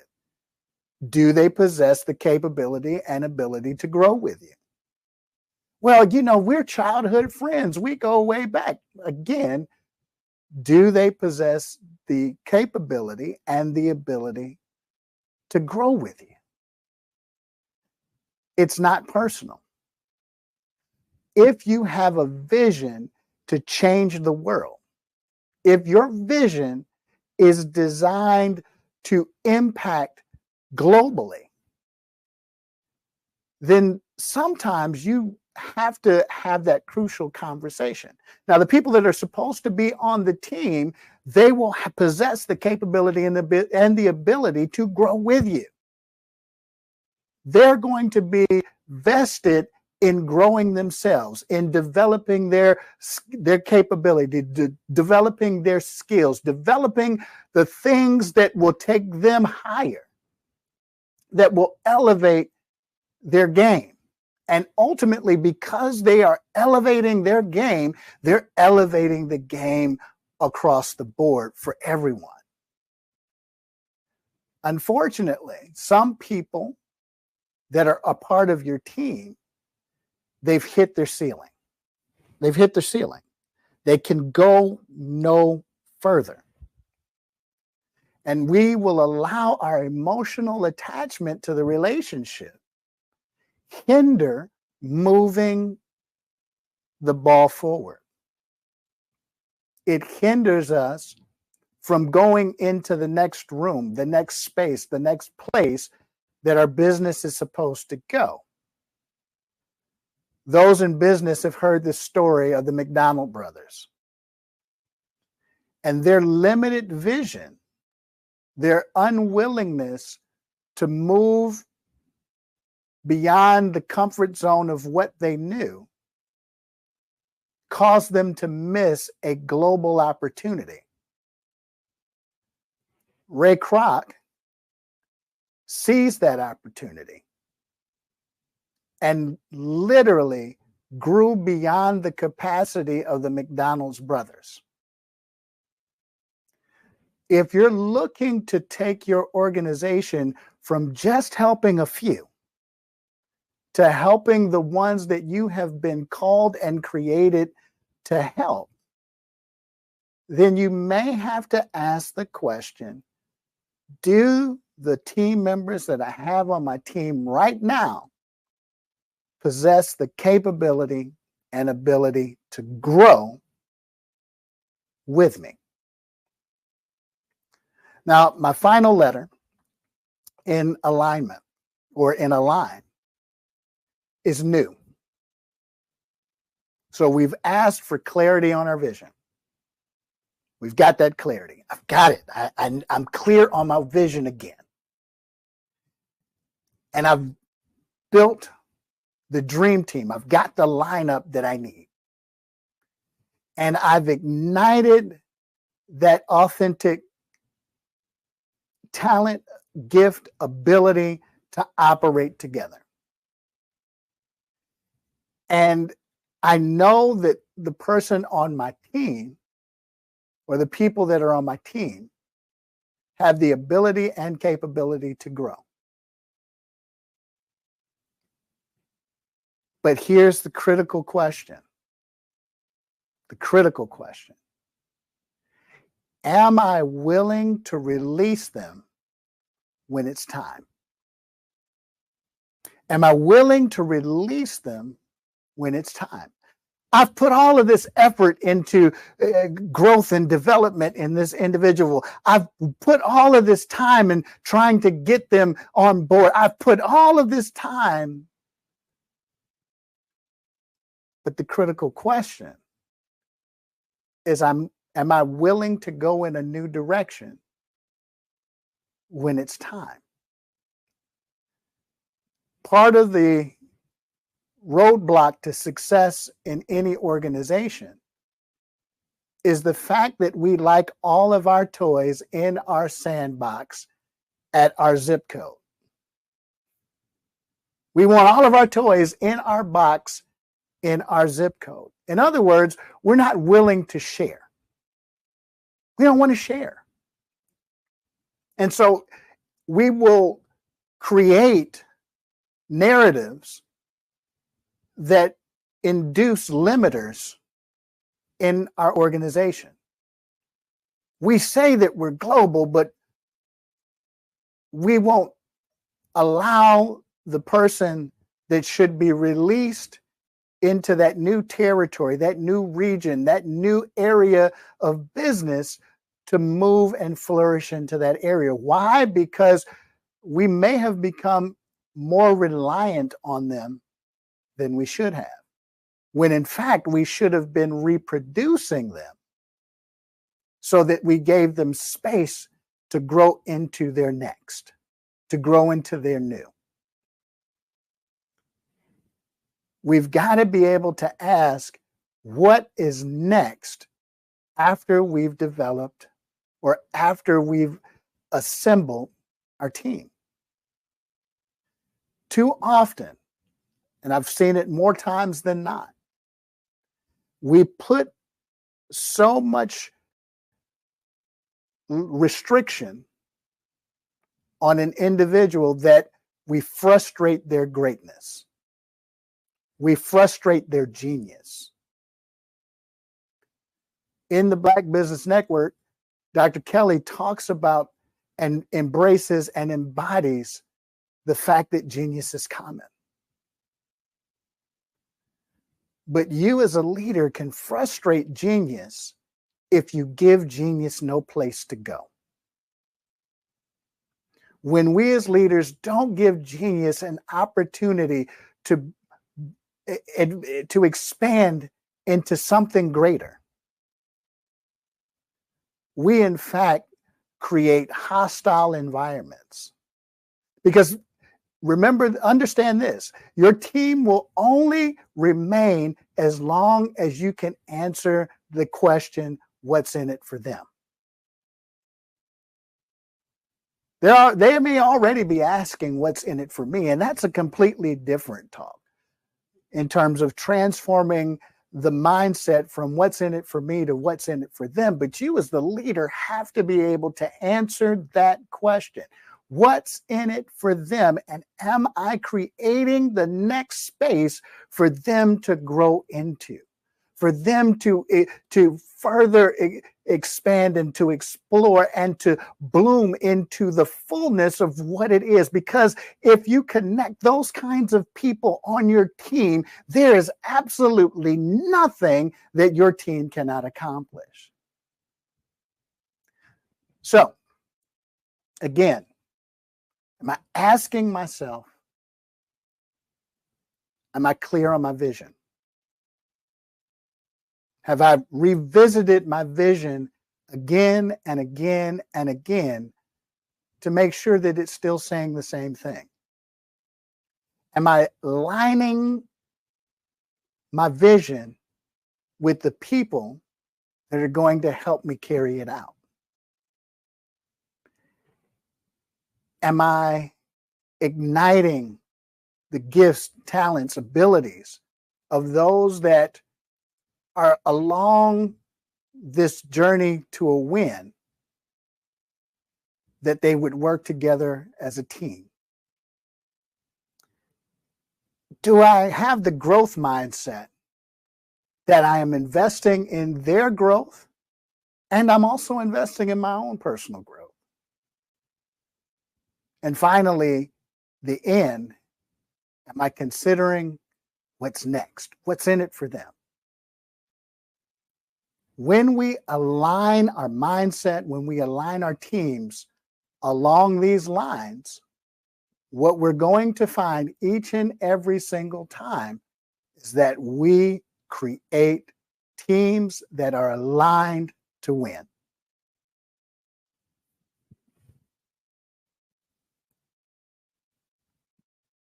Oh, Angela, I think you're still on mute. Thank you so much, Lawrence. How powerful that was, being able to be in alignment, right? Powerful message for teams all over and leaders in order to be successful and get the successful outcomes that they desire. I just wanted to find out from you, what led you to your interest in helping organizations grow and develop their people? That's a great question. Over the years, I have always found myself in places or positions that I could quickly identify where the issues existed in the organization. Mm-hmm. But all too often, no one was willing to address those issues. In fact, what I found happening more often than not, people would ignore those issues. And so there was a little bit of internal frustration because a lot of times the unwillingness to address those issues would often create more work for me. Mm-hmm. So as a result of that, I got to the place where I said, you know what? People won't ask for the help either because they don't know they need it or because the service isn't there. And so that's kind of what got me started. It's just my personal frustration with seeing gaps in bringing people into a place that could open up those doors of understanding and doors to expand and move people beyond where they were. Awesome. Thank you for sharing that. Now, we'd love for you to share your connections, your contact information. Absolutely. So I can be reached on pretty much every social media outlet that there is, but primarily between LinkedIn as well as Instagram, Facebook, is LTN Leaders Who Win. LTN Leaders Who Win. And you can find us in any one of those social media spaces. You can also reach out to me at 757-741-8044. Or you can reach me at admin@ltnenterprisesllc.com. So any of those spaces. Thank you so much, Lawrence. It's been a wonderful opportunity to get to meet you and definitely learned a lot. So thank you. And always remember, genius is common, and I'll see you on the other side. Thanks, Angela.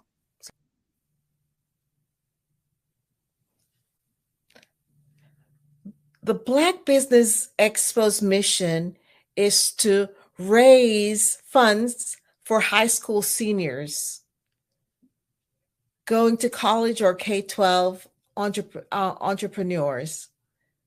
This expo is a fundraiser for students. You may go to www.blackbusinessexpousa.com to donate to the scholarship fund, or use the Cash App that's on it's the $BBX USA. Our goal is to give laptops and up to $5,000 to 10 students. Students can register at www.blackbusinessexpousa.com. Every dollar counts, so we want to remind you to donate to the scholarship fund. We want to thank our Black Business Expo USA sponsors for this month, August 2023. North Carolina 100, Moody Capital Partners, Suede Soul, Lotus Ritchie Coaching and Training, Carolina Virginia Minority Supplier Development Council, Step Management, BHS and Associates, Margie McLean Foundation, Genus is Common, Earth Essentials, Mullane Shawnee Global, Executive Women's Success Institute, The Quality Coaching Company, Superwoman Business Services, Creative Force Studios, Lee Entertainment, Artistic App Design, and of course, the Black Business Expo USA. Genus is Common, and I'll see you on the other side.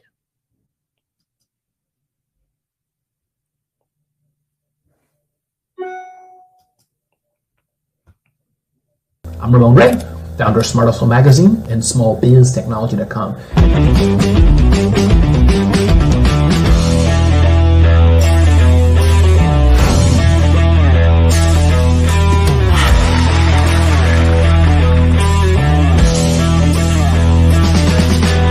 You're here today to celebrate small business success. Stand up on your feet. You rocked the house. It was amazing. Didn't we learn? For me, success comes from failure. One thing not to do is shake somebody's hand like this.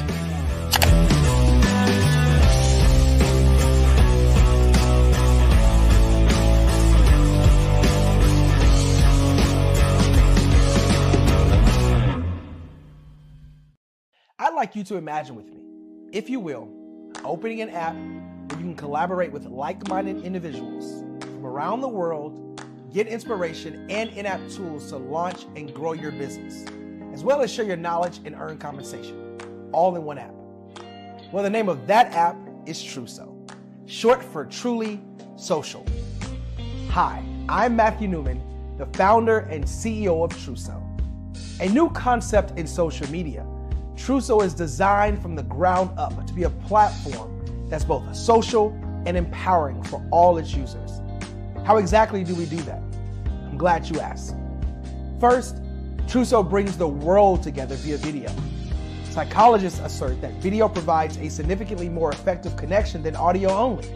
When you enter a community on Truso, you're face to face. Second, on Truso, you don't have to have 1 million followers to monetize. Our business model allows all hosts and moderators to monetize, no matter the size of your following, by 1, producing fee-based content, and 2, inviting others to join the platform as subscribers. Even more, Truso has an in-app resource library with over 100 free resources, forms, and documents to help you build your brand and grow your business.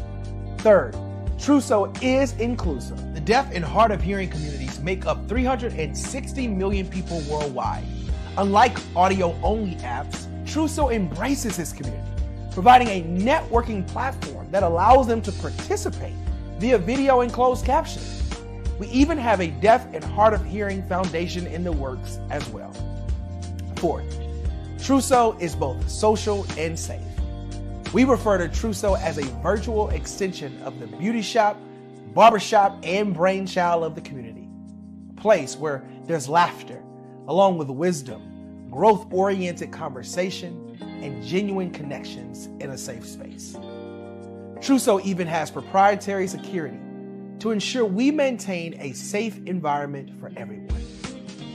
Where are we at now?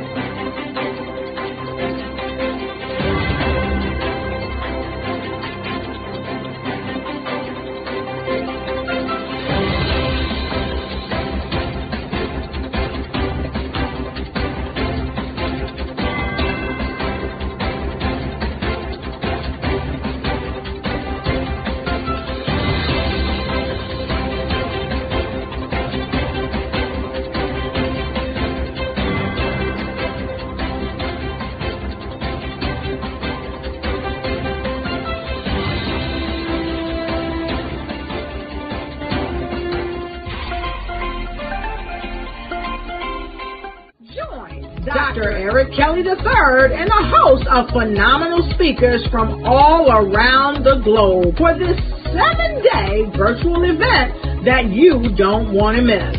The mission of the Black Business Expo is to raise scholarship money from kids all the way from high school, all the way from college. The Black Business Olympics is one of the largest Black business showcases in the world. It is an opportunity for businesses and companies to showcase their businesses globally. We are going to be giving away laptops up to $5,000 away to students. Again, I'm Olivia Appleberry, the founder of 2 Cents Finance and one of the speakers for the expo. I am so excited to see you there. For more info, go to www.blackbusinessexpousa.com or call 919-308-9090 and hope to see you there. I am Black Business. From the moment I wake until the time I sleep. Yes, I am Black Business. I am Black Business. Tell me, are you Black Business? I am Black Business. Do you support Black businesses? Listen, I support Black business because I am Black Business. Black Business Expo, one of the largest business showcases in the history of Black business in the world. The world! Sign up today at www.blackbusinessexpousa.com or call 919-308-9090. I am Black Business. I am Black Business. From the moment I wake until the time I sleep, I am Black Business. I am Black Business. Are you Black Business? I am Black Business. Do you support Black businesses? I support Black business because I am Black Business. Black Business Expo, one of the largest business showcases in the history of Black America in North Carolina. Black Business Expo, one of the largest business showcases in the history of Black business in the world.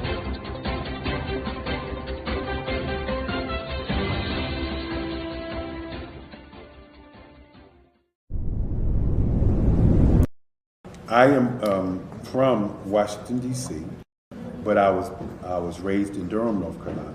I came to Durham when I was about 5 or 6, and then I traveled back and forth to D.C. because it's where my people are from.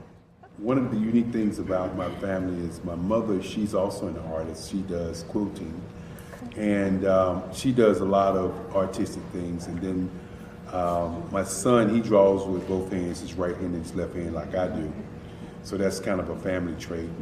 And then my other son, he's a videographer, and my daughter, she works, she's a regional vice president for Sunglasses.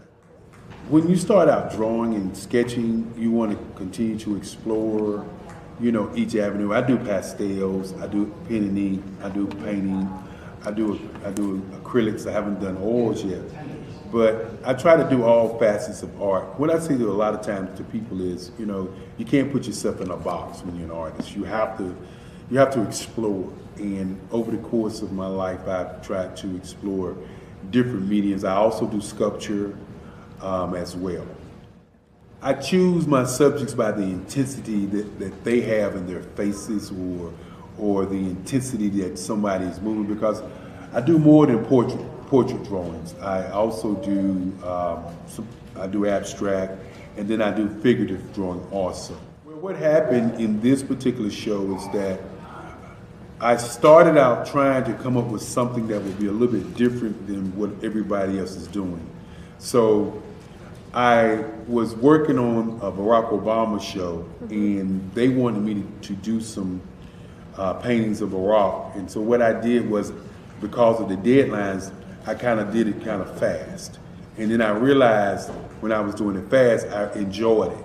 And so then I started doing other pieces the same way, and I started to enjoy those pieces also. And so I came up with this particular style, and it's a style of lines and colors. And what's interesting is that when I was in college, I did a show called Lines, Colors, and I talked about the boldness of the blacks, the hotness of the whites, and this is how this has come about, later on in my life. And the colors comes from a lot of the entertainers that I work with, where they wear different colors. They don't wear, your plain reds or your whites. They wear different colors, and so that's also another piece of what's giving me the colors. The subtitle of this show is Faces That Speak Life. That's real critical. Faces that speak life. Each one of these pieces is a life source and a life energy that's being put on display for people that are looking at them. I always say in terms of my art, it's not important that I draw them. It's important what you get out of what I draw. I don't try to just draw it because you like it. People wanted me to do prints. I didn't do prints. People asked me to do different people, but the people that I choose are people that make a difference in the lives of people in the world. So the human landscape idea was, again, as I say, the lines represent your emotions, it represents your ideas, and it represents your journey as a human being. And that's why you get the different pieces and the different looks. And as you notice, I try not to do one look that looks alike another look. And that's what's the most important part of this show.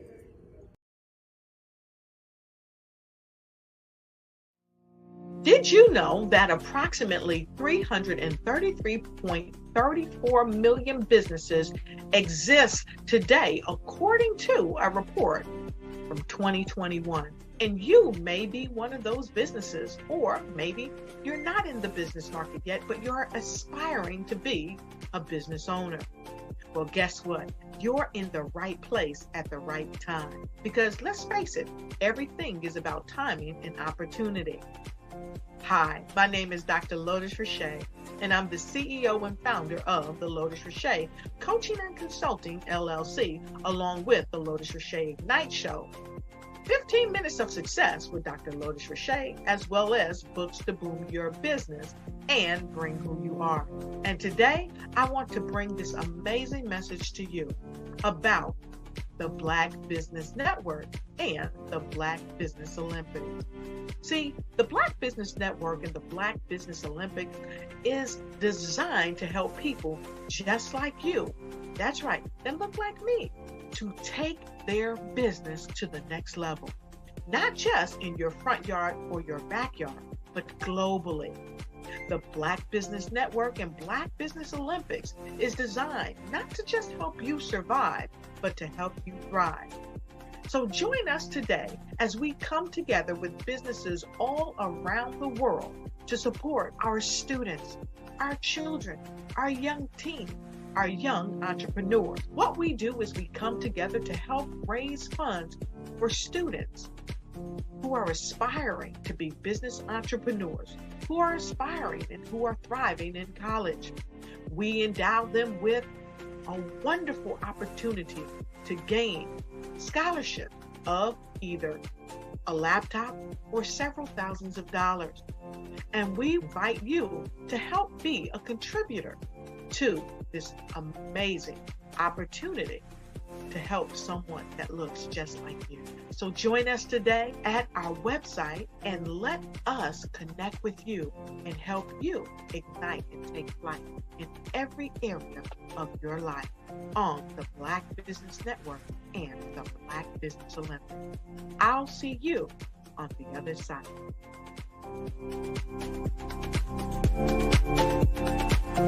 Phenomenal Tanya T. Wise, who is here from the great state of Maryland. Tanya, welcome and thank you for being with us today. Can you indulge our audience a little bit and tell them just a little bit more about who you are and what it is that you do? Well, I love being able to talk to people and have a magnetic attitude, being able to just show them. So I always like to say, level up is Coach at Tanya T.Y. is here.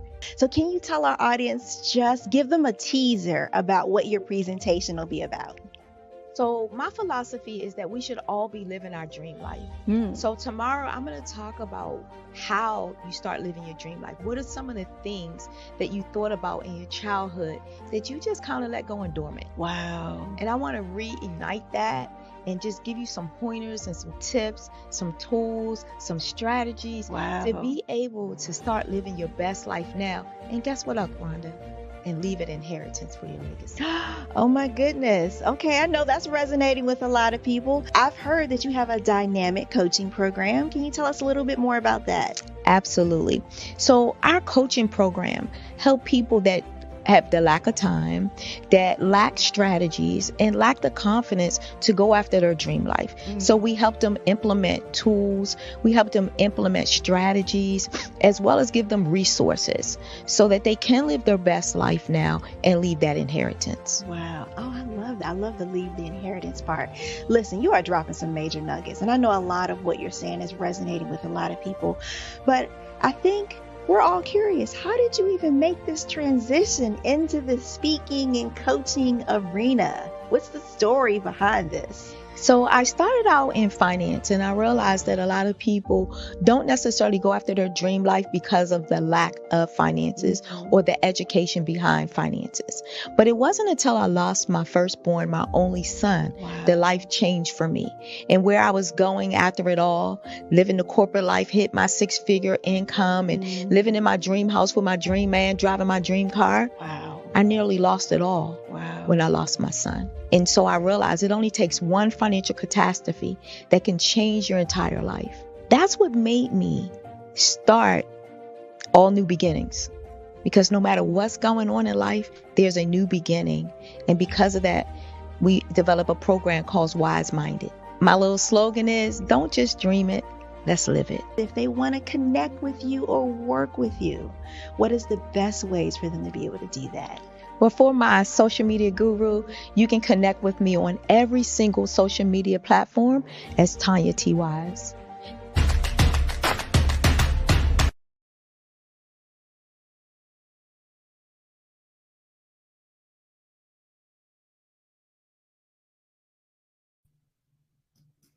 Good afternoon, business owners, entrepreneurs, thought leaders, and corporations. Welcome to the Black Business Network this afternoon.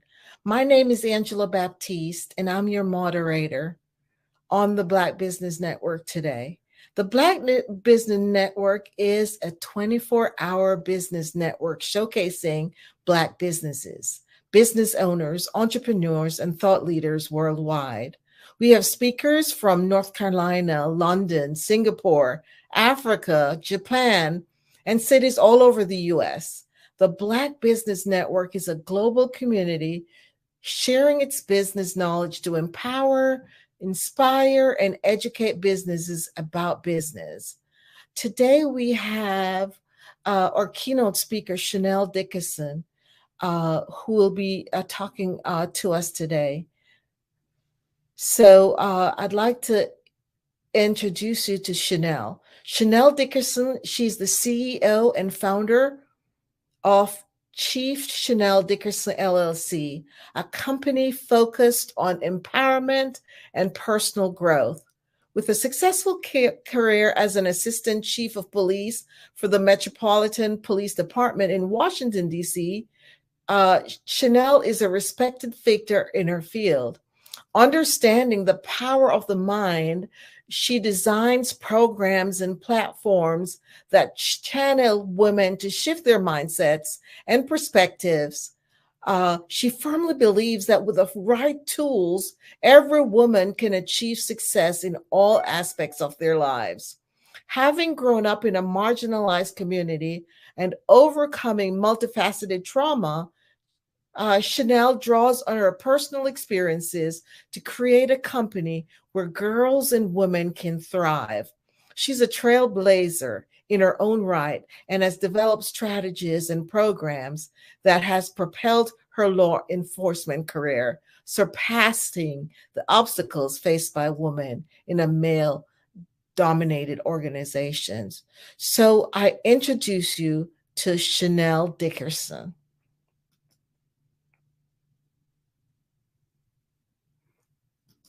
Hello, Chanel. Hi, sorry about that, Angela. Thank you so much for that warm introduction. I like to thank Black Business Expo and Network and Olympics for having me here today, because I know what I have to say will change the lives. And just to explain a little bit more about who I am, I worked in law enforcement for over 30 years and I retired last year. And for over 3.5 years, I was the highest ranking woman on the Metropolitan Police Department in Washington, D.C. So in January the 6th, I was the highest ranking woman on the Metropolitan Police Department in Washington, D.C. So I wanted to start a little bit about why I decided to create my coaching, consulting, and speaking business. I have branded myself as an empowerment strategist, working in law enforcement, and I work in the community where I grew up. I grew up in the District of Columbia in Southeast DC. And so I saw a lot of the challenges that the community faced, that the Black community faced as a whole. But I knew what challenges I faced as a girl growing up in poverty, how predators tried to take advantage of the children in the community. And women were the head of households, and they were trying to navigate the crime, poverty, and just taking care of themselves. And so seeing that for over 30 years and trying to fight for women's rights in a male-dominant profession, I thought about, like, what would I do once I retired? And I thought about a lot of names for my business. And I decided on Chief Chanel Dickerson, LLC, because I'm known as Chief Dickerson. I have credibility and my reputation in the community. People know of me as an empathizer. Like, that is who I am. Emotional intelligence is important to me because I like to know how I feel, why other people feel, and I am a root cause analyst. So to say all that, that's what birthed Chief Chanel Dickerson, LLC. My focus have been on women and girls, although I work with law enforcement agencies, nonprofit organizations, but my niche is on girls and women. And it's obvious because I was a girl that grew up to be a phenomenal woman. It is my mantra that a woman can truly have it all when the core values are instilled within a girl. So what I want to talk to you about today is overcoming limited beliefs and self-doubt. I had limited beliefs and self-doubt throughout my childhood and on into my adult life as a law enforcement officer. But what I realized that only I had the power to control my life.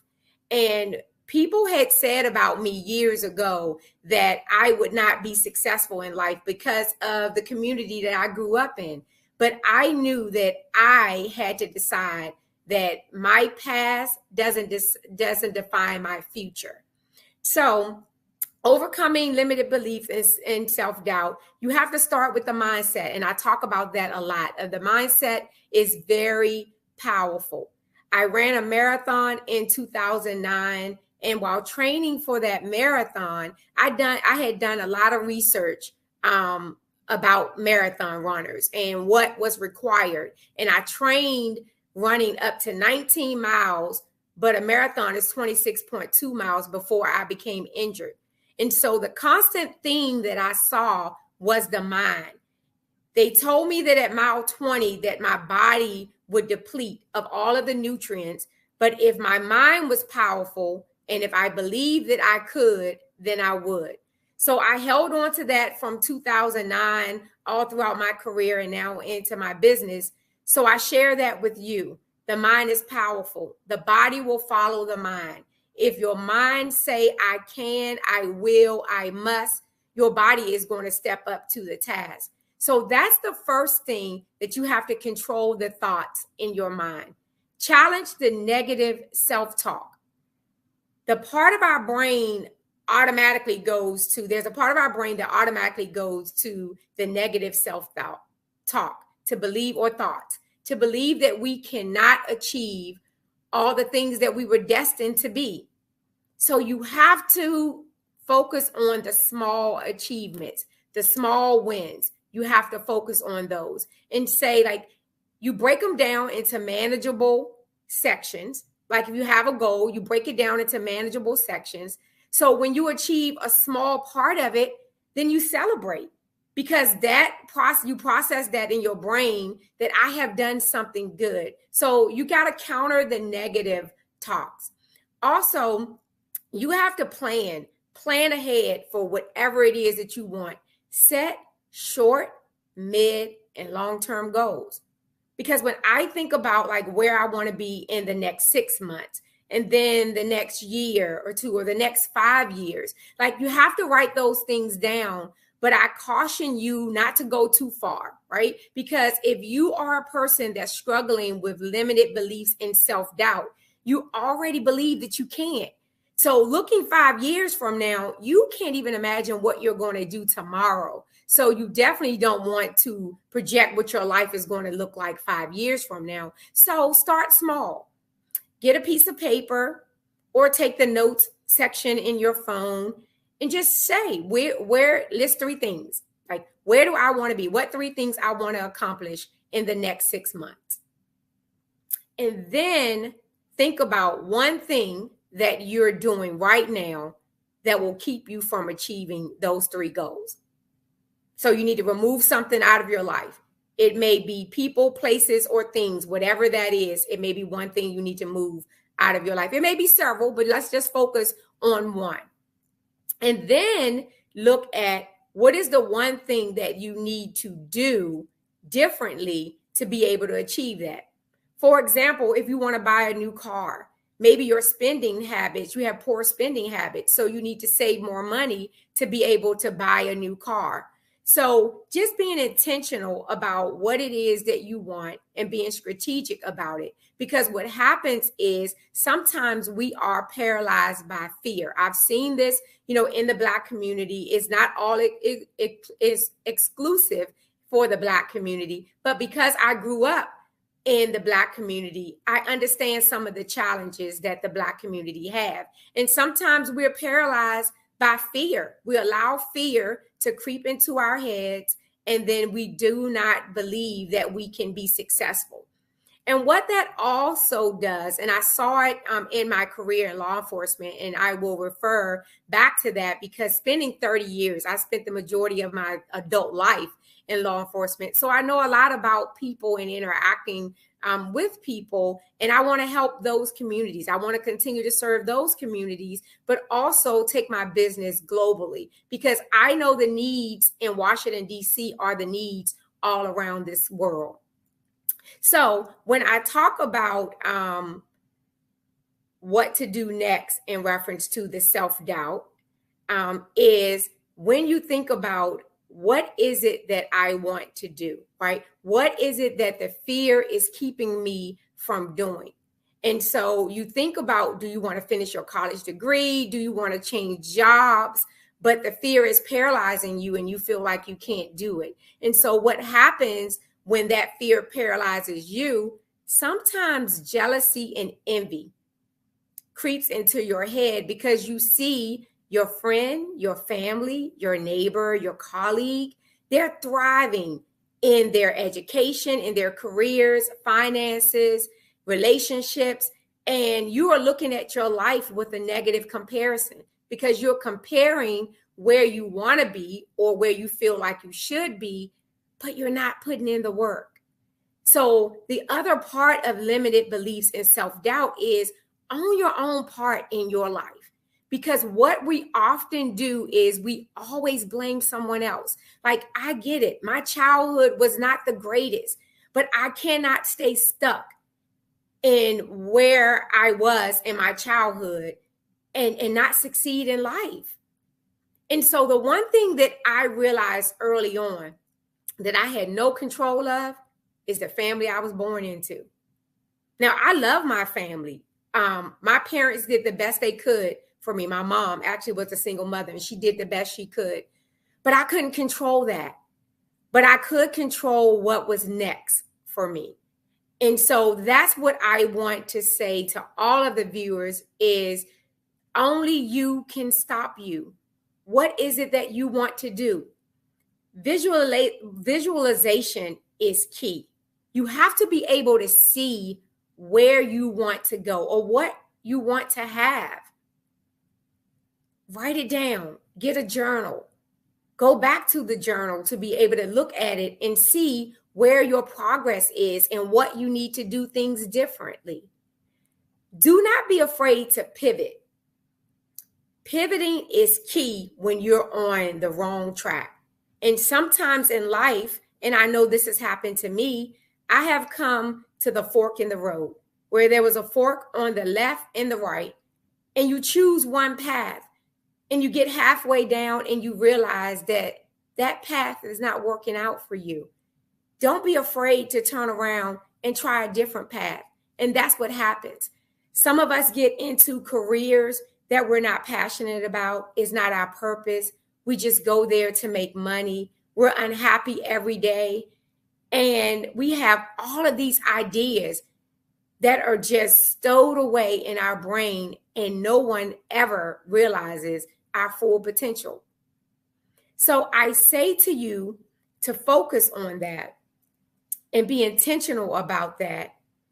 And I want to take you into my last project that I'm working on, because that ties into overcoming limited beliefs and self-doubt. And what Chief Chanel Dickerson did, I decided in February of 2023 to start an anthology, a book anthology. It's titled Uncuffed Voices, Her Story is My Story. And what that book entails is there's 19 women in law enforcement, including myself, where we have former and current women who once wore the uniform and the badge, join forces together to write a collection of stories to inspire, motivate, and empower others. Although our goal is to empower women, we want to empower everyone because we know that some of the challenges that women have experienced in our fields, that it could be translated into multiple fields for women and for men.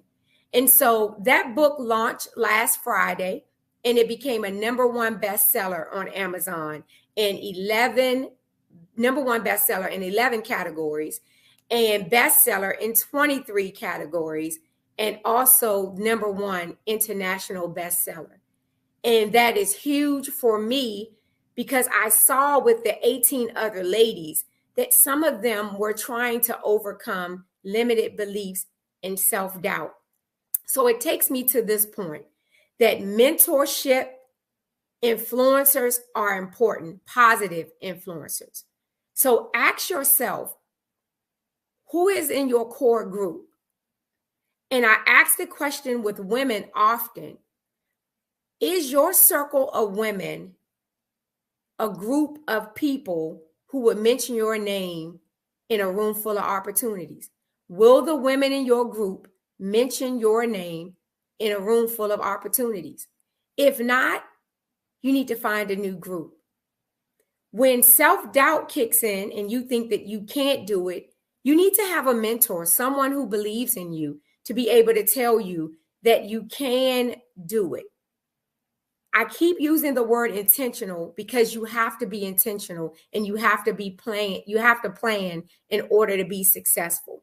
Because they always say that if you do not plan, you will fail. That is what happens. It's not that you should be worried about that you create a plan and your plan failed. It's that you never created anything and expect it to succeed. That is not how life goes. So I'll talk a little bit more about how I overcame self-doubt. Is I was intentional about where I wanted to go in my career before I started my own business. And I knew I wanted to become an executive at the police department in the nation's capital. So I did the research of what did it take to achieve that level in the nation's capital, in education. I had started and stopped with my education for many years. And I started the police department at 17 years old as a police cadet. So I passed on my scholarship to college, and I decided that I wanted to be a police officer and serve my community.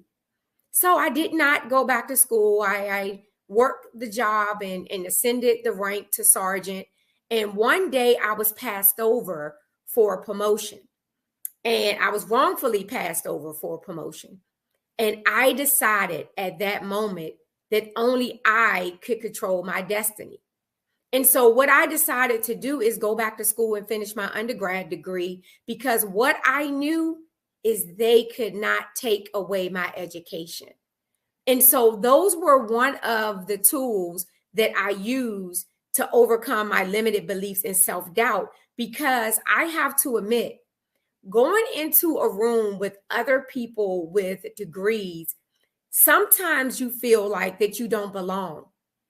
Although you may have the experience on the job, but because you don't have the education, that you may feel like you don't belong there. And now I'm not saying that you don't belong there. Like, you belong in any room that you place yourself in. But that's that negative self-talk that got in my head that said, you're not good enough. You don't belong in the room. And I said I wanted to do something about that. So I went back to school and finished my undergrad degree so I can be prepared for the conversations that came at any table. Well, I felt I would be prepared for the conversations that came at any table. And so what happened after doing that, my career skyrocketed. And if anyone know anything about a rank structure, I was a detective sergeant in July of 2014, but by March of 2018, I was an assistant chief of police and headed a bureau of 1,100 men and women. So when I started to shift my mindset and worry about things that I could control, because I knew my why I decided to join law enforcement is because I truly wanted to serve my community and help people. And nothing that happened within the agency or outside of the agency could change my why. So I elevated throughout my career, and then I changed. You know how I say you can pivot? You pivot, right? You pivot. And I said, I would like to become a chief of police. Actually, I said that when I was 17 years old, that I would become the first female chief of police in Washington, D.C. And they appointed another female. I wasn't in the ranking at that time, wasn't even eligible to be in the ranking. And then I said, I'll be the first Black female chief of police in Washington, D.C. And so it's okay to pivot. And what I did with that, I looked at now, what is required for chief of police? Because if someone was not going to select me, it was going to be because they just did not want to select me, not because I wasn't qualified. So it was those tools that I used to prepare myself to say, I am going to make sure that I am good enough for any area or any room that I enter. So I went back to school and finished my master's degree in Homeland Security. So I did all of that with the preparation that I would become a police chief. And in June of last year, I decided that I would retire from the police department. I decided that it was more important for me to stand up for women's rights inside of the police department, although I would be blacklisted and blackballed and the microaggressions and the gaslighting and all those things that takes place when you stand up and go against the grain, right? And so what I look at today, that I have absolutely no regrets, but that came from years of preparation, preparing my mind, not being overly concerned about what other people thought about me. Because if I do not seek your advice, I am not going to take your criticism. I'm just not. And what you have to focus on is someone is always going to not like something that you do or you say, but you have to focus on your heart. Where do you want to see yourself in the next 6, 3 years, 5 years? Do you want to see yourself as being someone who followed your own heart and decided to pursue your purpose?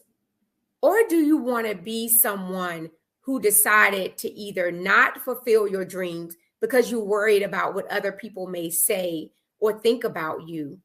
Or are you going to try to follow their dreams? Because that happens. We see other people doing things and it may seem easy to us, and we defer our dreams or our purpose and we try to go their way. And then we run into all of these roadblocks. It just may be because you're on the wrong path. And sometimes it's okay. And I said that before about the two forks in the road. It's okay to not know. It's okay to say, I made a wrong decision. It's not the end of the world. I often say to groups that I speak to is leave the meat, eat the meat and leave the bone. That's not my phrase. I didn't coin it. I don't know where it started from, but it's so appropriate for me when I show up. I spoke last week at U.S. Customs and Borders Protection's women's group, and I talked to them about like my tech person before I left, and she prepared the presentation, and she said to me, I hope everything goes well with your presentation.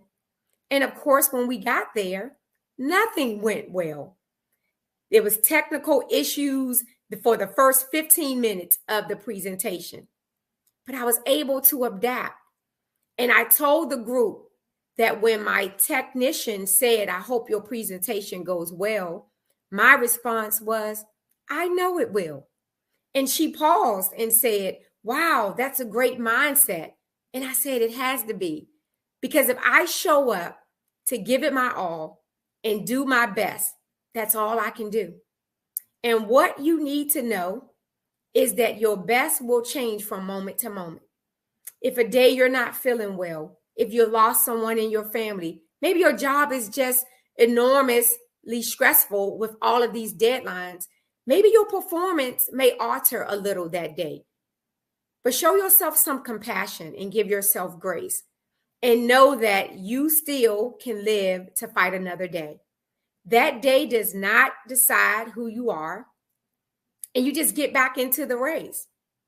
You get to decide who you are.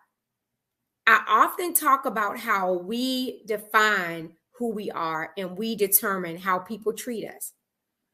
And the other thing I'll talk about with that is how you show up at work.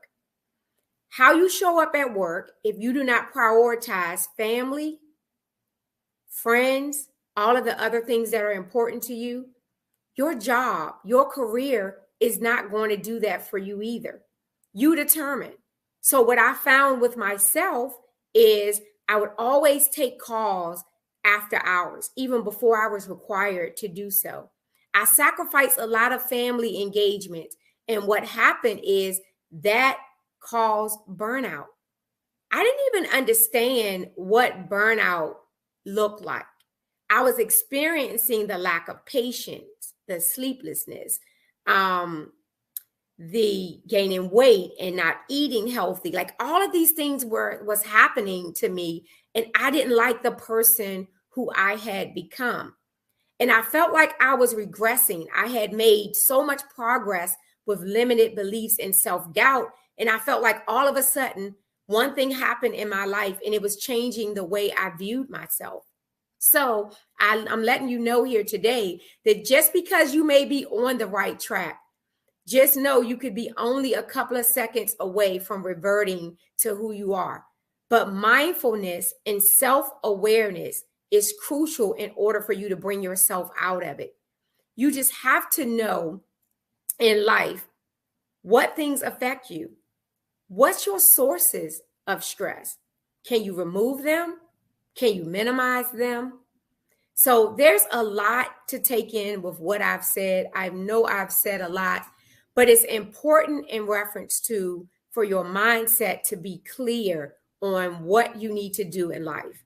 And so I am excited about where my business is going to take me. I have a 12-week program working with women to help them build their confidence so they can dominate their careers, relationships, finances, and education. Thank you so much, Chanel. That was powerful. Thank you for being one of those women who felt and did what was, you felt that call and you did it. You took that fork in the road and did what you needed to do. Yes, thank you so much. Thank you. I just had a few questions that I'd love to ask. I'm sure the audience wants to know. While working in law enforcement, did you experience any self-doubt at all? Oh, absolutely. And I kind of mentioned it a little bit before, is I started with self-esteem issues when I was younger, and it entered into my adulthood, into the police department. And working in a male-dominant profession, you often feel as a woman that you're not good enough to be there, that you have not earned your right to be in that profession or to be in any rooms you enter. How did you overcome that? Well, it started with practicing self-care. I had to start working on what was causing the self-doubt. I had to look at like my childhood trauma and focus on healing from my childhood trauma, because that was a source of my self-doubt. I didn't realize that it was, but once I started going to therapy and working with a natural path and eating healthier and exercising, I realized the source, because oftentimes we miss the root cause. Like we see whatever the problem is, and we normally go in to try to fix the problem, but what caused the problem? And so that's what I did, and that's what helped me overcome. I'm a big journaler. And so I like to journal, and I write down a lot of things that happen during the course of my day, and my emotions, how I feel. Oh, interesting. And I know you talk about working in a male-dominated field. How did you, and how do you navigate being a woman in that male-dominated profession? Basically, it's preparing yourself for the position. What I did not want to happen is I did not want to become a diversity checkbox. I didn't want someone placing me in a position because I was a woman or because I am a Black woman, and then I'm not able to fulfill the task. And so that's where my education came into going back to school, taking certifications, and college is not for everyone. So I'm not saying you can't succeed, although a lot of law enforcement agencies require at least 60 college credits.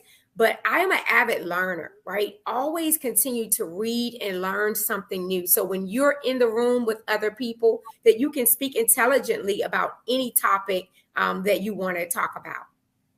Wow. So how do you invest in yourself and practice self-care? Meditation, my faith in God, that's important to me, is prayer and meditation.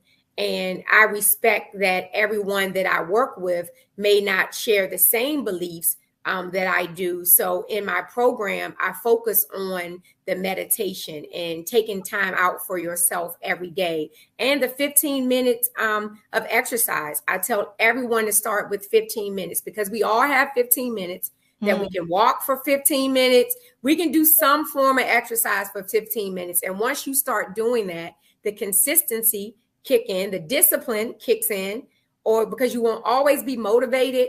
But if you start with the 15 minutes and become consistent, at least you'll be disciplined. So that's what I do. The exercise part is very important for me, because exercise is important for my mental health. And what I learned, not only in law enforcement, but just navigating through being a new business owner, of trying to figure out, like, who did I want to serve in my business? Because there have been plenty of job opportunities for me to go and work for someone else. But I decided to stay along this path and do this career. Wow, powerful. Yes, consistently. There's a quote that says consistency compounds. So yes, when you're doing something consistently, it compounds and gets, definitely gets you to developing great habits, for sure. So where do you see your business going in the next year? Globally. I want to work with women outside of the United States. And Actually, I say that, but one of the women that I work with, she recently moved to Doha, Qatar. So she lives actually in the Middle East now. But I can say now, I guess I got to pivot again and say now I want to work with more women who are global. Yes. I noticed that you just released your first bestseller, Uncuffed Voices. What was your vision behind that? My vision was simple yet powerful, to create a platform where women and law enforcement could come together and share their stories, their real life experiences of how they navigated of being a woman in a male dominant profession, of navigating motherhood and, being a wife, a mother, someone's daughter, maybe a caregiver. And just dealing with your own trauma and trying to figure out like who you are and what you want to be or who you want to be as a woman and navigating this space and taking care of a family. So I wanted them to be able to have a platform to be able to use their voice, because that's why it's called Uncuffed Voice. And for our logo, we have like a handcuff that's open and then a voice that's open, because you're no longer forced to be silent, that you have a right to use your voice. And so that was the main objective I was going for with that anthology. Wow. How were the women selected to write a chapter in your book? Now that you talk about the different women who participated. I know. I went to social media. Social media is key. I'm new to social media. My entire career, I never had a social media account until I retired. But I put out promotions out on social media seeking any woman in law enforcement who have ever been in law enforcement. You don't have to currently be in law enforcement, who wanted to share a story. So that's how they were selected. Oh, wow. And they just responded to that, to the ad? Yes, they responded to an ad. I had a information session. So anyone who was interested could join the session, and I explained to them what the book was going to be about and what my vision was for the book. And I got 18 women, like right off the break. 18 women signed up. Wow. That's so interesting. Really cool. So what's next for Uncuffed Voices? Well, I envision Uncuffed Voices becoming a docuseries. It would be great for the 18 chapters that are in that book, that we could create a docuseries with each chapter being an episode, or perhaps a docuseries that include women all over the world who have worked in this field and just didn't share their story or didn't run across me, back in February, but have a story to tell. Powerful. Yes, that would be cool. So tell us a little more about the programs that you offer for women and girls. Okay. Thank you. Thank you so much for asking that question. Is because for girls, I have a particular focus for girls in the foster care system.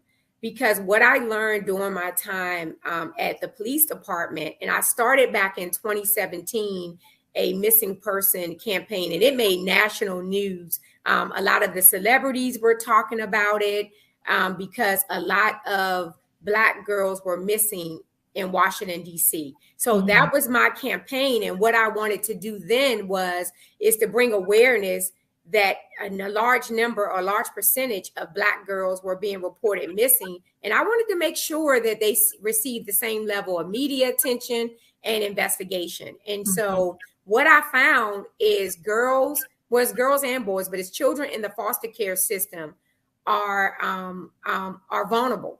The predators prey on them because they feel like that no one cares about them and will not look for them. So that's what my program is now, is to build their confidence, for them to know that they are valued and they have a rightful place here. And because of whatever their home situation is like, it does not mean that they can't thrive in society.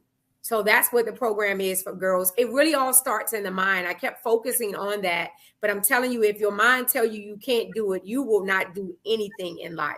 Yes, so true. The mind controls everything. Yes. So it's so important for us to think positive thoughts and translate that into actions for sure. So is your business connected with your law enforcement experience? I think it does in more ways than one. Yes. And that was part of the reason why I decided to name my business Chief Chanel Dickerson, because that was part of my brand. It's a lot of things that are happening in communities all over the country with law enforcement. So I have a responsibility to bridge that gap between law enforcement officers and the community. So that's where my consulting work comes. I have branded myself as an empowerment strategist, and it does not just talk on the consultant or focus on the consultant or the speaking. It's whatever it is that you want. If someone wants me to come into their organization to look at their policies and see if their policies promote diversity, equity, and inclusion. And so, yes, the short answer is yes, my business definitely overlaps my law enforcement career, because I noticed a lot of things that happen internally at my organization and how we showed up in the community, that I think it's important for me to be like this catalyst, if you will, to make sure that people are respected and heard in the community. Thank you so much, Chanel. Really a lot of things to offer to the community which you serve, and you're alluded to going global. So I wish you all the best. And it's such a pleasure to talk to you and get to learn more about your service. So always remember, genius is common, and I'll see you on the other side. See you on the other side. Thank you so much. Have a great day. You too.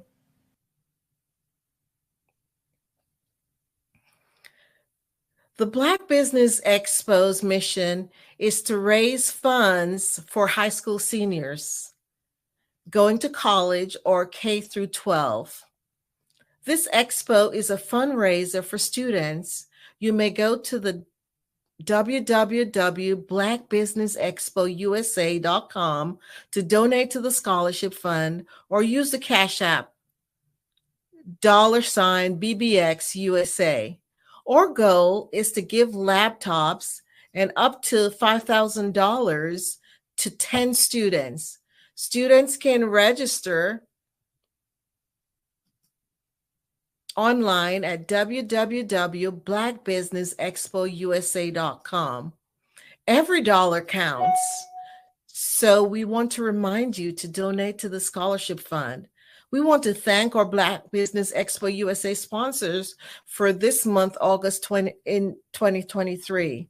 North Carolina 100, Moody Capital Partners, Suede Soul, Lotus Ritchie, Coaching and Training, Carolina, Virginia Minority Supplier Development Council, Step Management, BHS and Associates, Margie McLean Foundation, Genius is Common, Earth Essentials, Malane Shani Global, Executive Women Success Institute, the Quality Coaching Company, Superwoman Business, Creative Force Studio, Lee Entertainment, Artistic App Design, and the Black Business Expo USA. Genius is Common, and I'll see you on the other side.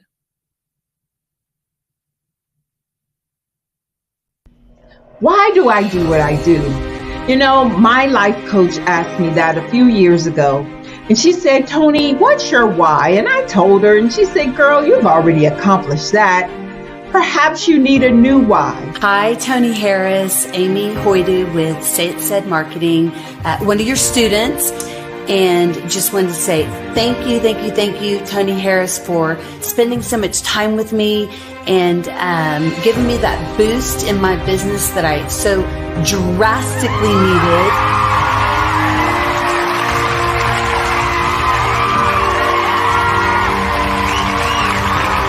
My why is to touch, move, and inspire my clients to take drastic steps to be better than they were before they met me. I'm a resource. I'm a connector. I want to help people build deeper relationships that are beneficial to their life and business. That's what I do best. So, first thing you got to do is show up. And speaking is a way to magnetically attract your ideal client to you. How many of you use social media that way? Absolutely. And this is how you look to the world. Drastic steps are the steps that are needed to be successful. And my business is drastic denotes a mindset. Getting out of your comfort zone. Doing something that you don't necessarily feel comfortable doing, want to do, but you know it's a necessary step to be successful in your business. I get the most satisfaction when I see my connections flourishing into relationships long after I am gone. Hi, my name is Jasmine Augustine with Media Jasmine, and I've joined several networking and referral groups in the area. And Network in Action Northeast Houston with Tony Harris Taylor is one of the best organizations that I've joined. I love that piece of what I do, and it is what fuels my fire.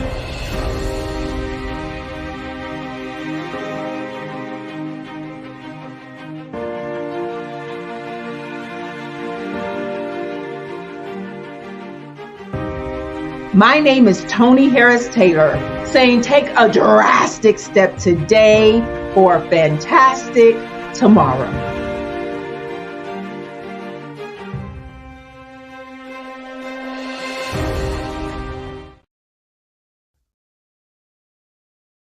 Follow the Brand TV broadcast host, Grant McGaugh, as he visits with top executives and entrepreneurs to find out their secrets of success with their personal brand. Follow the Brand TV broadcast host as he focuses on brand development to build better relationships, bring value to your business, relationships, and career. You will enjoy listening to each episode that is tailored to speak to you directly. If you're looking for this type of clarity in terms of building your brand, you have tuned into the right station.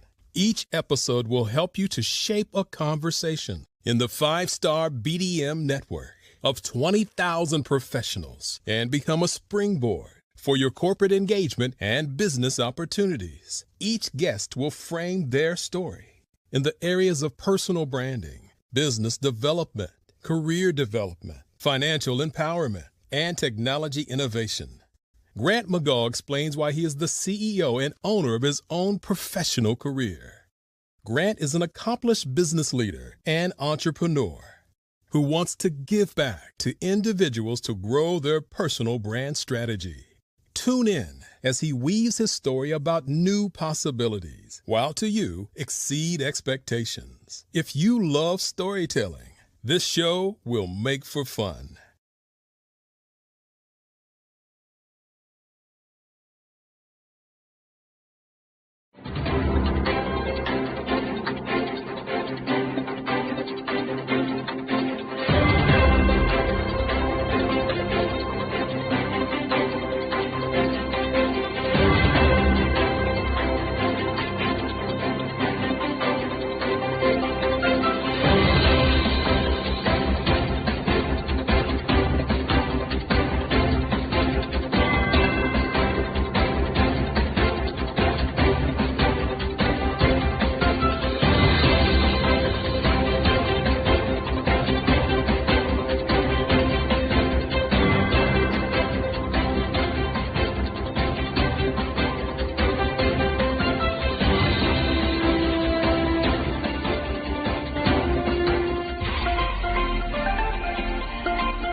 Dr. Eric Kelly III and a host of phenomenal speakers from all around the globe for this 7-day virtual event that you don't want to miss. The mission of the Black Business Expo is to raise scholarship money from kids all the way from high school, all the way from college. The Black Business Olympics is one of the largest Black business showcases in the world. It is an opportunity for businesses and companies to showcase their businesses globally. We are going to be giving away laptops up to $5,000 away to students. Again, I'm Olivia Appleberry, the founder of 2 Cents Finance and one of the speakers for the expo. I am so excited to see you there. For more info, go to www.blackbusinessexpousa.com or call 919-308-9090 and hope to see you there. I am Black Business. From the moment I wake until the time I sleep. Yes, I am Black Business. I am Black Business. Tell me, are you Black Business? I am Black Business. Do you support Black businesses? Listen, I support Black business because I am Black Business. Black Business Expo, one of the largest business showcases in the history of Black business in the world. The world! Sign up today at www.blackbusinessexpousa.com or call 919-308-9090. I am Black Business. I am Black Business. From the moment I wake until the time I sleep, I am Black Business. I am Black Business. Are you Black Business? I am Black Business. Do you support Black businesses? I support Black business because I am Black Business. Black Business Expo, one of the largest business showcases in the history of Black America in North Carolina. Black Business Expo, one of the largest business showcases in the history of Black business in the world.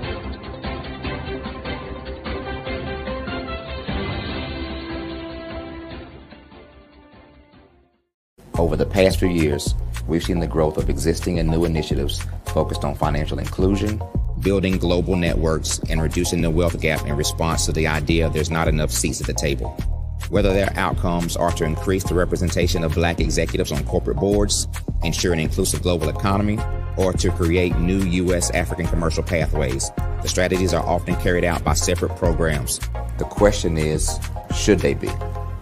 With the continent of Africa being home to more than half of the world's fastest growing economies, the youngest workforce, over 400 companies generating more than $1 billion annually, 700 generating more than $500 million annually that are poised for growth, and being the destination of nearly $5 billion in venture capital in 2021. Diversifying U.S. and Africa commercial engagement by building bridges between African businesses and their U.S. diaspora should begin being seen as mutually beneficial. From helping to reduce Africa's enormous capital gap to catalyzing two-way trade opportunities, the COVID-19 global pandemic hopefully has taught us that global challenges and opportunities are more interconnected than we thought. During the pandemic, African companies like Unicorn Flutterwave, insurance provider Reliance Health, ride-hailing app Yasir, and 54Gene, the continent's first bank of DNA on people of African descent, prove that when African companies have access to networks, capital, and information, they grow big, grow fast, and create solutions that are valuable to the world. This is why Be Direct was created.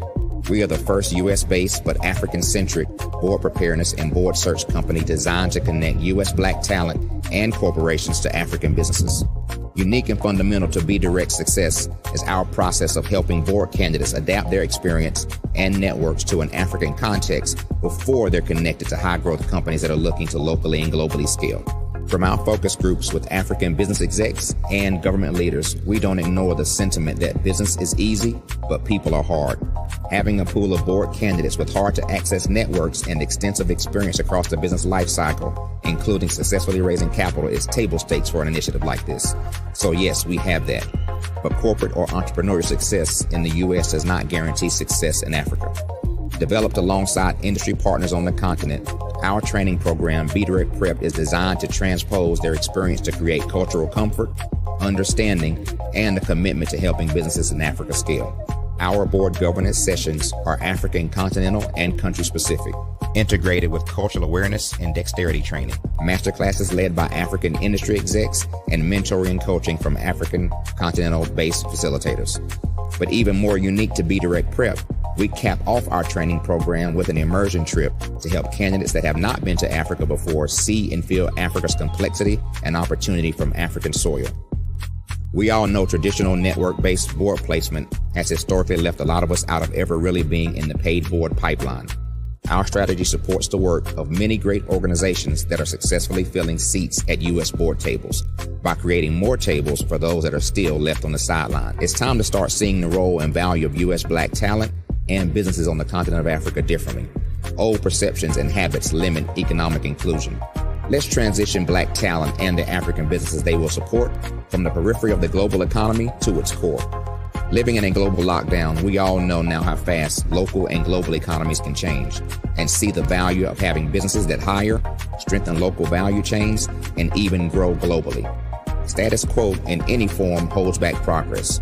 We must democratize U.S.-Africa commercial engagement by socially and economically connecting cultures that have long been disconnected.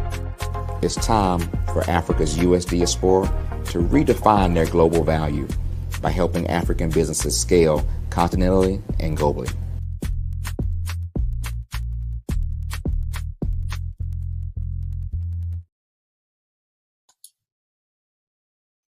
Hi, I'm Barbara Smith.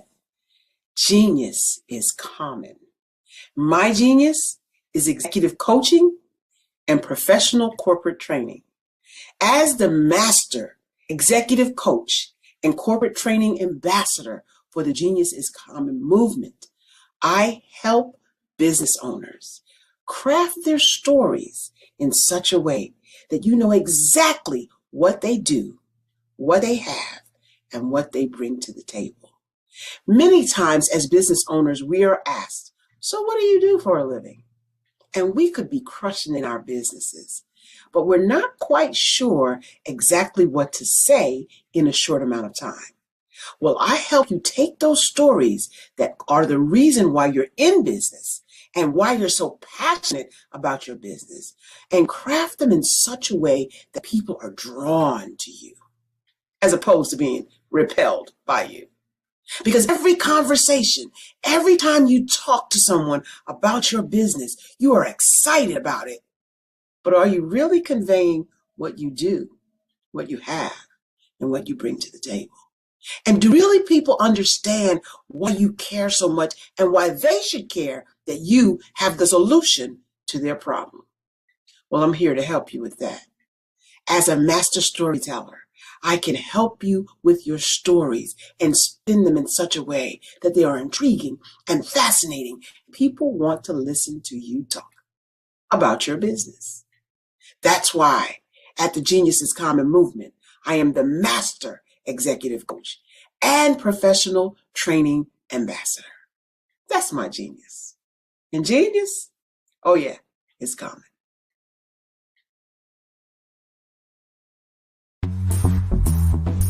Attention all entrepreneurs and companies. Are you looking for reliable and efficient virtual assistants and back office support to help you manage your business tasks? Look no further than Superwoman Business Services. Our team of virtual assistants provides a full range of administrative support services, including operations management, social media marketing, and much more. We also offer website design services to help you create a professional online presence that reflects your unique brand. In addition to administrative support and website design, we offer business development and structuring services to help you grow your business and achieve your goals. We'll work closely with you to identify areas of improvement and develop a customized plan to help you reach your full potential. At Superwoman Business Services, we understand that running a business can be overwhelming and time-consuming. That's why we're here to help you fly high and achieve success. Our virtual assistants are highly skilled, experienced, and dedicated to providing you with the support you need to thrive. Come fly with us and take your business to new heights. Let us help you become the superhero entrepreneur you are meant to be.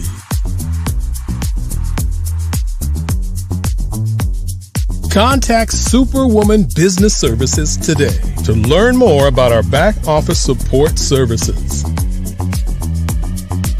Come fly with us and take your business to new heights.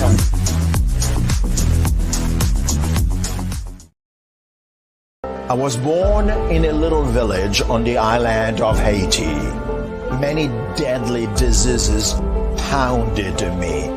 It is as if they were on a mission to end my existence on this earth.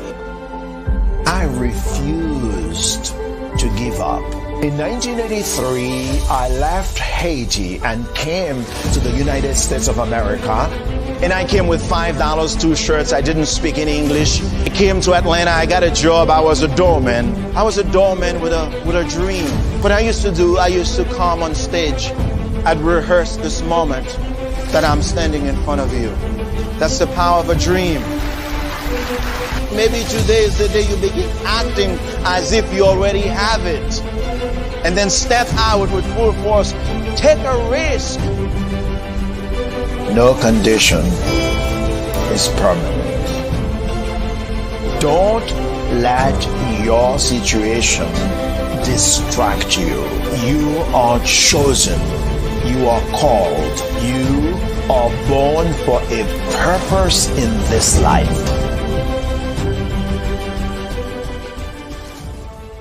Hey, it's your girl Colette V. Smith. The V is for victory.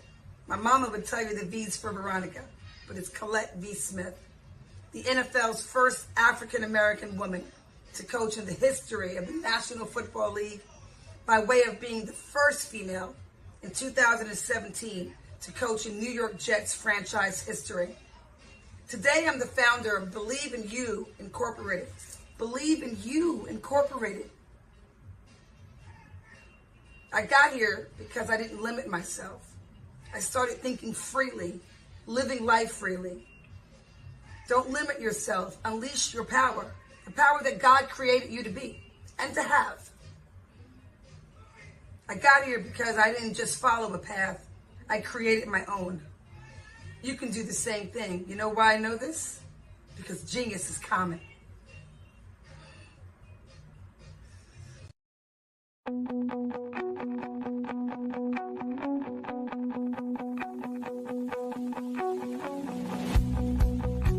I am Black Business. From the moment I wake until the time I sleep. Yes, I am Black Business. I am Black Business. Tell me, are you Black Business? I am Black Business. Do you support Black businesses? Listen, I support Black business because I am Black Business. Black Business Expo, one of the largest business showcases in the history of Black business in the world. The world. Sign up today at www.blackbusinessexpousa.com or call 919-308-9090. I am Black Business.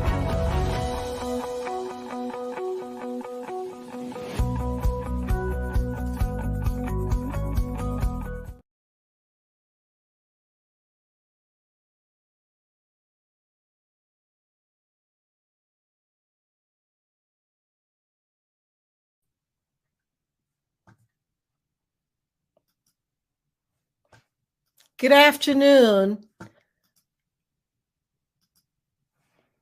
business owners, entrepreneurs, thought leaders, and corporations. Welcome to the Black Business Network. My name is Angela Baptiste, and I'm your business moderator for this afternoon on the Black Business Network. The Black Business Network is a 24-hour business network showcasing Black businesses, business owners, entrepreneurs, and thought leaders worldwide. We have speakers from North Carolina, London, Singapore, Africa, Japan, and cities all over the United States. The Black Business Network is a global community sharing its business knowledge to empower, inspire, and educate businesses about business. Today, we have a fireside chat talking about collaboration over competition in the Black community. And I'll be talking with Dr. Tabitha. I'm having trouble saying her name. Tabitha Russell. I'm thinking that's right pronunciation. So I look forward to talking with Dr. Tabitha Russell.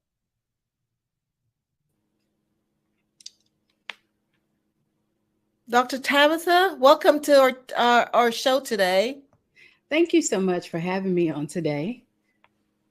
It's such a pleasure. And I look forward to talking with you. So tell me a little bit about what you do. Okay. My name, again, is Dr. Tabitha Russell. I am the CEO and founder of Inside Inspired Women, which is the home of Breakthrough Millionaires. So I help women determine what it is that they want to do through their purpose, as well as I help them to expand on one idea, excuse me, and take it and make multiple streams of income out of it. Wow, I see you're losing your voice. Are you okay? Yes, ma'am, I'm fine. Thank you. Okay. Okay, so what led you to get involved in that type of business?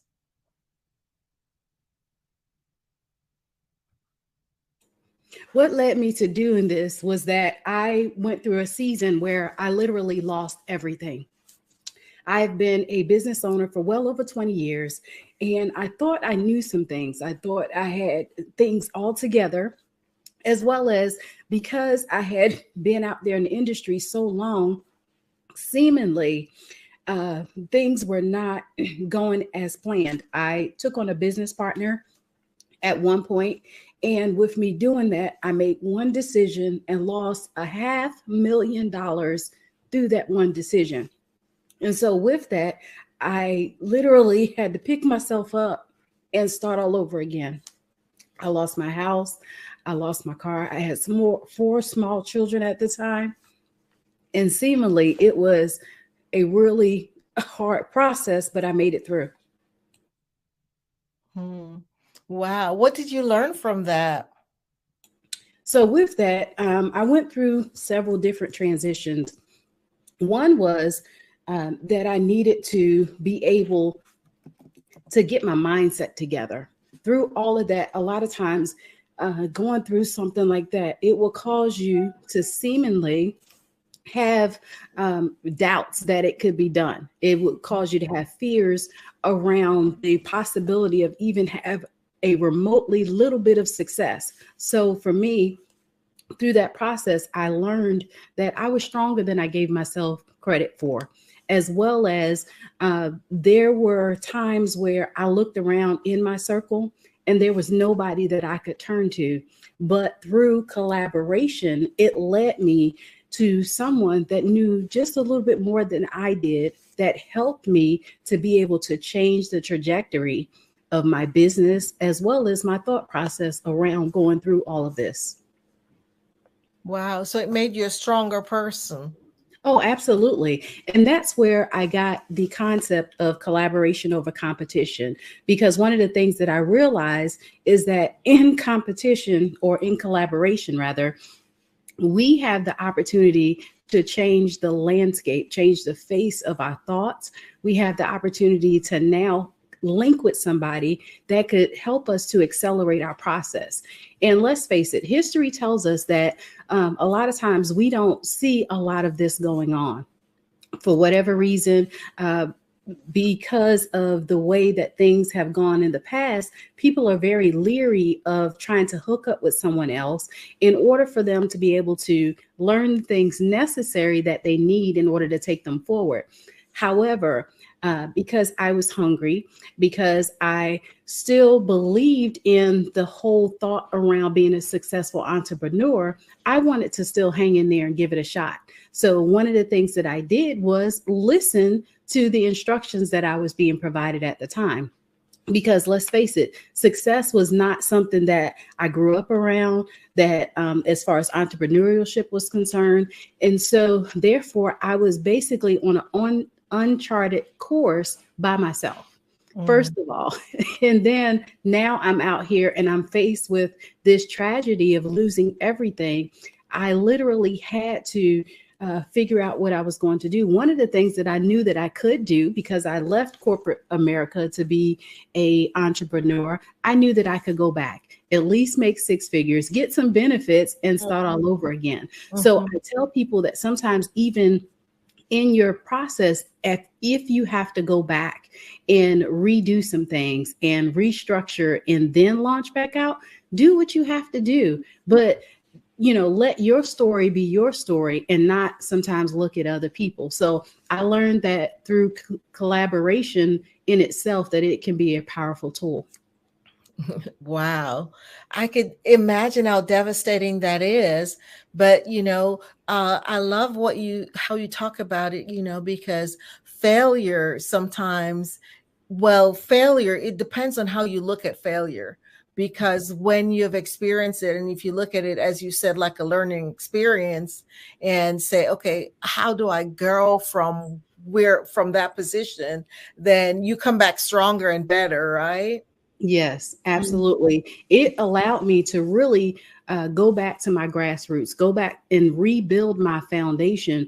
And this is where I get the thought of, now we need to diversify ourselves, right? Create multiple streams of income, because if one stream is not working, you still have other streams to rely on that you could potentially continue to build and foster those areas. I did not know that initially when I got into business and being an entrepreneur. I thought the main thing was the main thing, and that was all I was focused on. And I put all of my time, my energy, my resources, all of that into it. And what I found is that that was probably not the smartest thing to do. So through my lessons, through my experience, am I now able to help others fortify themselves in such a way to where if something happens, let's face it, we just went through a major pandemic, everything shut down, all of that. And I don't think that I would have ever thought that the world would stop for a period of time in my lifetime, right? In my lifetime. And so when that happened, we saw large corporations close their doors. We saw mom and pop shops close their doors. And let's face it, in our community, we'll say the Black community, we're already at odds, right? Our dollars don't circulate, and we keep a lot of our dollars in our community like our counterparts, right? So with that happening, I learned that now we can do some things differently. Since if I got to start all over again, I might as well do things differently while I'm at it, right? So I definitely collaborated more. I also got myself to where I got a little bit more education as well, right? Like the areas that I felt as though that I was lacking in, I started to study. I believe that if we study anywhere from 3 to 5 years on one particular subject, we'll become a subject matter expert in that particular area. And that's what I did. My background, my whole existence consists of wealth management, really. Excuse me. But I'm affectionately known as the money makeover mogul. And so I love it. Say that again. The money makeover mogul. Yes, money. Wow. And so I'm like, if we got to make it all over again, why not do it in such a way that it's going to allow you to master those areas that you were once lacking in? And so as you continue to master these areas, you can rightfully say now that I kind of got it together a little bit, right? Like I know a little something, but you put in the work first before you get the title. And so that's what I've learned through this whole process, is that I just didn't get here. I had to put the work in. I had to go through some things. I had to rebuild myself. And now I can help others to rebuild themselves and fortify themselves in such a way to where if something happens, okay, that was that. Now let's continue to move on because we still have more in our basket that we can work with. Wow. Powerful stuff. Yes. You know, I think it's Tony Robbins who says it's not what happens to you. And, you know, not thinking about, okay, it's happening to me, but it's happening for me. That's and right. It looks like that's exactly what you did. You said, well, this happened. I'm not going to let it deter me from, you know, from even after I've reset and start all over again. And so that was really, wow, amazing, powerful stuff. So yes. So who would you say is your ideal client?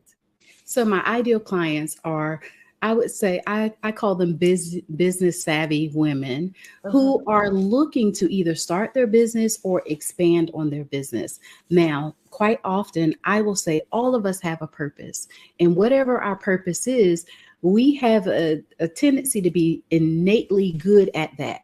And so whatever that is, we take that concept and now we build upon it.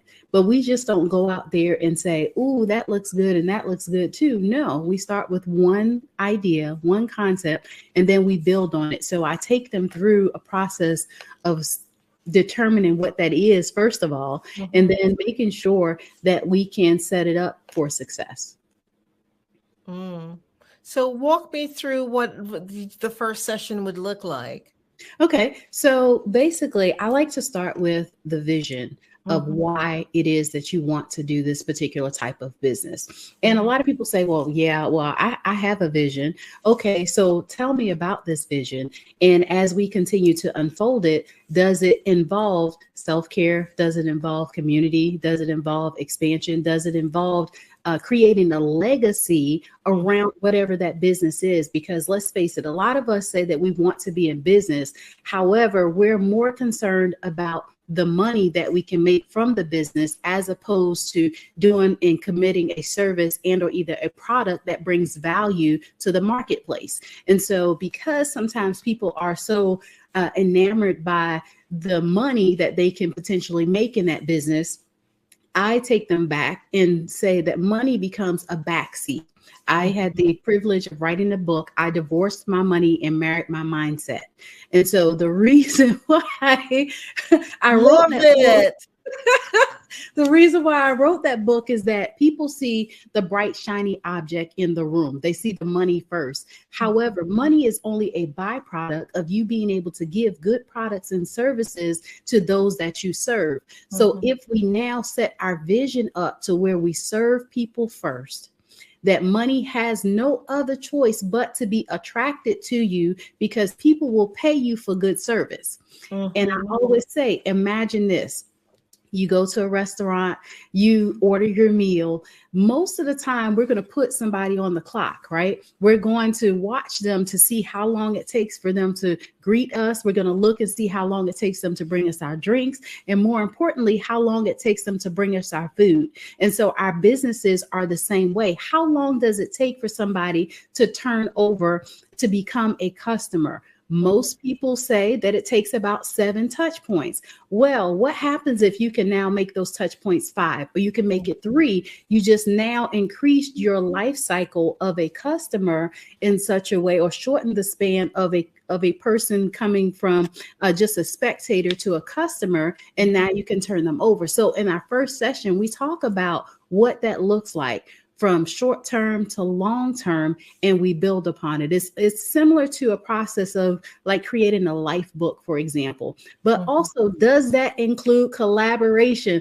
Like our network is our net worth, is what I tell everybody. And so collaboration has to be a part of that vision process. And so all of that is in our first session. Oh, powerful. Awesome. So what would you say are maybe the top issues your clients are facing when they come to see you? So most of the time it is, how do they get started? What it is that they need to do as far as creating sometimes the visibility for them to be able to get out there, like their marketing strategy, as well as the other thing that I see is really having capital. Mm-hmm. A lot of times people feel like that they have to have thousands of dollars a lot of times for them to be able to get into business. Now, granted, I'm not saying that that's not the case. Mm-hmm. However, every business model should not technically be that way. And so with that, we have the opportunity now to change that based upon their business that they want to get into. Mm-hmm. Let's face it, social media has become one of the number one tools that most people seek nowadays. We spend hours and hours on social media in any given week. And so we have some tools that we can use, right? We can go online as well as different things that we can do that can help us to put our business out there and create the visibility. So in order for us to sometimes be successful, we now talk through what that process looks like. But those are the three main challenges that most of my clients experience. Interesting. What would you say is maybe one of the toughest lessons you have learned as a leader, as an entrepreneur? I will say the toughest lesson that I've learned is not to be afraid of failure. And so a lot of times, one of the things that we don't want to do is that we don't want to put ourselves out there. And I've learned through this whole process that if people cannot see you, if people cannot know, like, and trust you, they will not do business with you because they don't know you have a business. Mm-hmm. And so having a level of transparency, having a level of where you don't mind taking people on the journey with you has really been one of those things that I've embraced. And so I have literally fallen flat on my face, sometimes more times than I would care to count. However, it has allowed me to become stronger and be at the place where I can successfully and confidently say that I own multiple successful businesses. I couldn't say that at one point. I could say that I'm about to show up on this job and clock in at 9 o'clock and be there until they tell me that I can leave and like it. I remember those days, but now that I have the opportunity to help to impart wisdom into others, it gives me the greatest joy. And that is what helped me, though, to be able to overcome some of the challenges that I've had. Yes, just that ability to be resilient. And even though you go through hard times, you look at the failure as, okay, what did I learn from it? And grow from that, and being intentional. Those are some of the things I just heard you talk about, which is so important for us as entrepreneurs. You know, yes, we will fall, but that's not what's going to get us. We just have to pick ourselves up, brush ourselves off, and taking that first step on towards the journey, right? That's right. Because I'm sure you have a goal that you're heading towards, and so you're focused on getting there. Awesome. So who inspires you?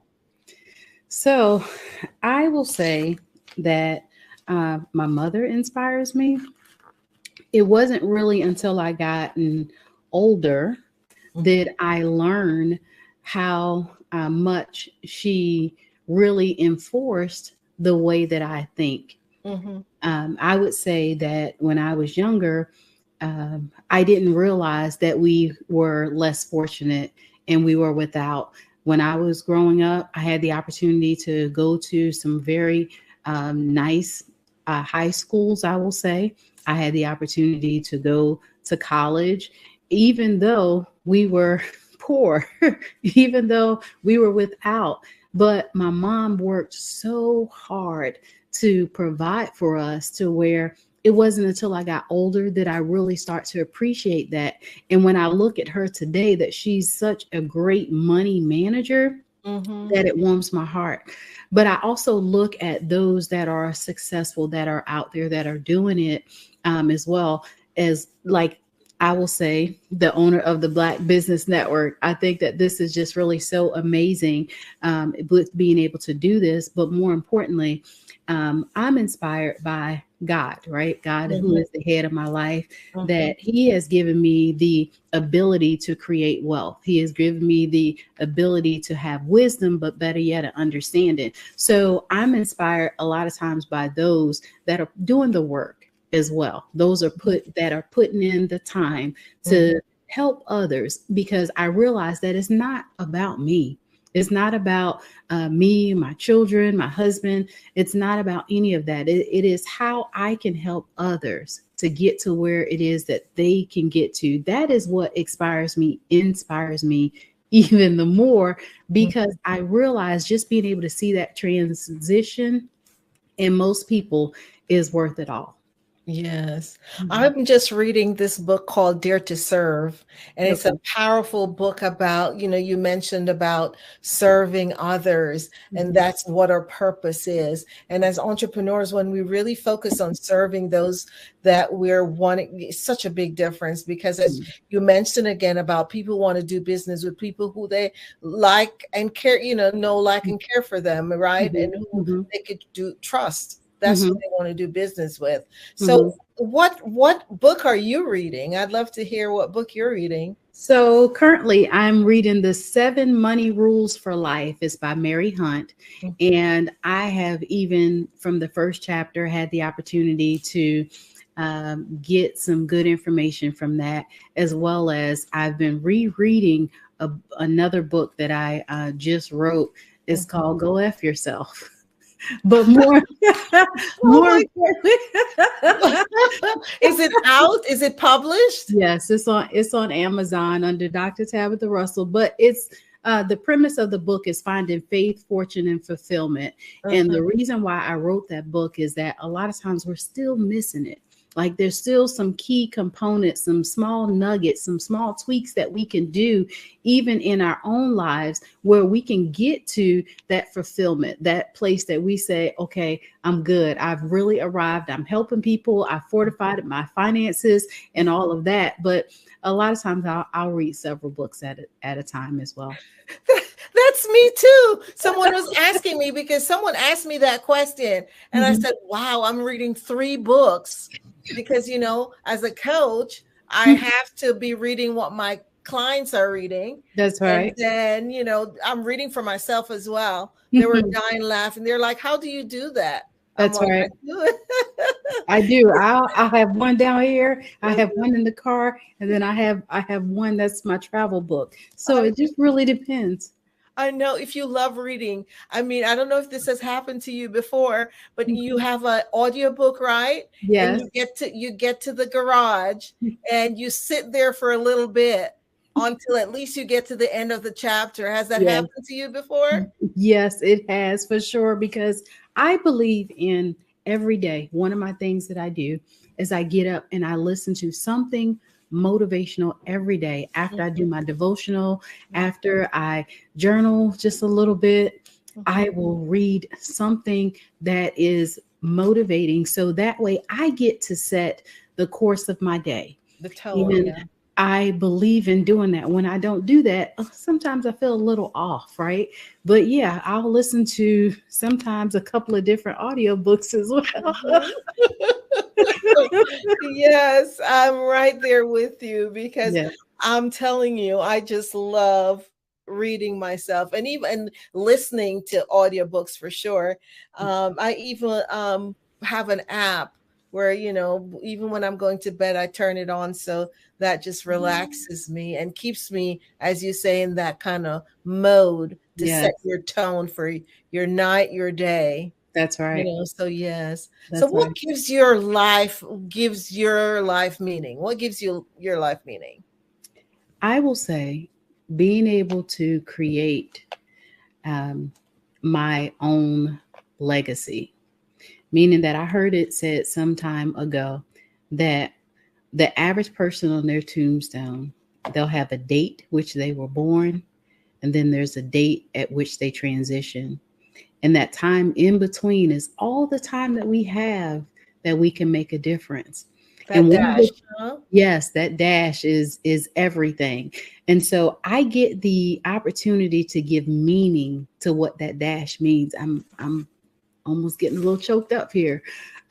Just the opportunity, though, to write my own legacy, to create an opportunity that my children will be proud, my grandchildren will be proud, saying, that was Gigi, that was mom, that she did something that made a difference in the world. First, I became a lifelong learner. I have 3 doctorate degrees. And so I kind of like learning just a little bit, but more importantly, don't you? More importantly, I believe, though, that we should be constantly learning. Constantly learning. Yes, and as because growth doesn't happen by chance. It does not at all.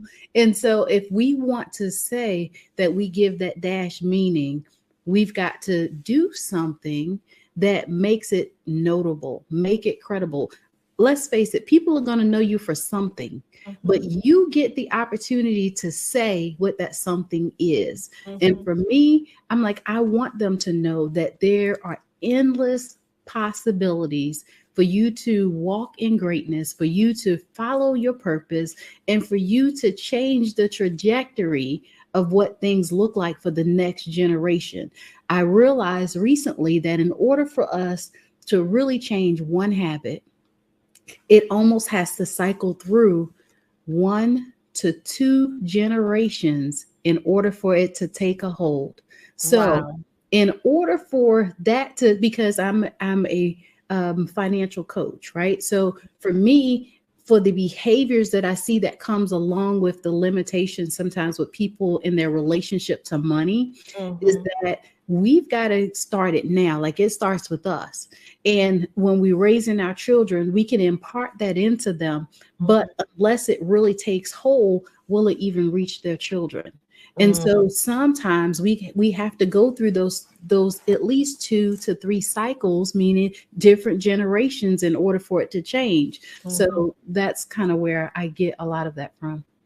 Wow, you went really deep, Dr. Tabitha, because you think about it, you're talking about not success, but you're talking about significance and what the importance of leaving that legacy, so that your name will be remembered for decades to come, that's just so wow. That's goosebump moment, when you talk about that stuff, because it's so important what we do with our life each and every day. Just being, I say that word again, intentional with our lives, and creating that life of significance. That's right. Believe it or not, being intentional has been the word for me this year. I am getting ready to embark on a summit that I'm doing. Matter of fact, this weekend, August 26th, it's called Powerful on Purpose. And when the Lord gave me the vision to do that, he said, first of all, build a table and they will come. He also said to be intentional about everything that you do. And the summit in itself is twofold. A lot of times we'll do a summit and it's empowerment, it's inspiration, or come out and hear another word. Well, no, I'm bringing some to the stage that have a story to tell that others need to hear, as well as those that are in the audience will receive what it was that they came there to get. So now you have the two sides connecting. This is where that collaboration over competition is really in action. But more importantly, being intentional about everything down to the last detail is how I believe that we're supposed to put this all together, how we're supposed to live, right? We spend too many hours burning our wheels or going around in circles because we kind of get caught up in stuff. Well, no, if we set our intentions every single day on something, we'll find that we're more accomplished. Wow. Wow. Wow. So what verb would you say best describe you? You can think about it for a minute. Well, I was pretty much thinking about it. In some ways, I would say action taker. In other ways, somebody might say risk taker, right? I'm one of those. Yeah, I'm one of those that put me out there. Let me go, coach, tag me in, We're going to figure it out on the fly and we're going to keep it moving. But I've also learned over the years that even in my action taking and my risk taking, that the two intersect and it comes together and it blooms this beautiful thing, right? I wasn't always there because I walked in fear sometimes of the unknown. But now being an action taker has allowed me to overcome those fears, right? Like, how do we know true success if all we've seen was failure, if we hadn't seen failure? So I've learned how to put the two together. And in my action taking, faith without works is dead, right? So why not take action and find out how far you can go and how successful you can become through taking action? I think I know the answer to this question already, but what would you do if, say, for example, no one needed what you're offering? What would you do? What are some of the next choices you would do? So I would definitely help people with publishing. We just so happen to have Legacy Pioneers Publishing. That's a part of our umbrella. But I really love the opportunity to help people to share their story. This is how we create a legacy, is that you can put things now on paper that becomes immortal, right? Like you put your works out there that people will be able to read it for generations to come. So I would definitely probably focus in that a little bit more if I didn't help people with wealth empowerment. Okay. I think that's needed anyway, so I don't think you'll have to even think about that option, but just wanted to see what other, and I'm interested in the publishing. So tell us, the audience, more about the publishing aspect of your business. Yes. So Legacy Pioneers is the publishing side of the house. When I got out and started writing books, there was a lot that I discovered within myself, that there's a process to being able to write a book, but it's not as hard as what people think that it is. So as we are writing or helping them to craft their story, we help them with every aspect of it. We just don't say, go write this stuff, put it down on paper, and then we'll meet. No, we meet with you from the beginning. We try to find out what it is that your vision is, what the name of it is. We help with doing your cover. We help with editing. We help with getting it published and online. So throughout the whole process, we help them to be able to bring their story to life. So we just don't put you out there, say, fill in the blanks and then let's go. No, we even help with some ghostwriting if necessary. So from start to finish, we're involved in the process, and we meet with all of the clients probably anywhere from 4 to 6 times, depending upon where they are in the process. Okay. So why do you believe it is important for individuals who are struggling possibly, or, having issues, especially in your field, wealth management? Why do you believe they need to have a coach? So I tell everybody that you are the best version of yourself today by yourself without any help.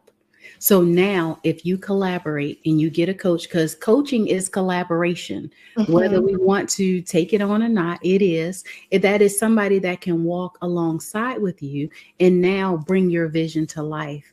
I believe that it is hugely important, because when you link up with somebody that knows a little bit more than you, let's say, for example, your process takes you 5 years to become successful. Well, working with a coach could potentially cut down and make you more successful, let's say in 3 years or a year for that matter. It really does take the learning curve out of it and allows you to be able to cut out some of the fluffs, cut out some of the learning curve that comes along with creating wealth, or we'll say entrepreneurship as well.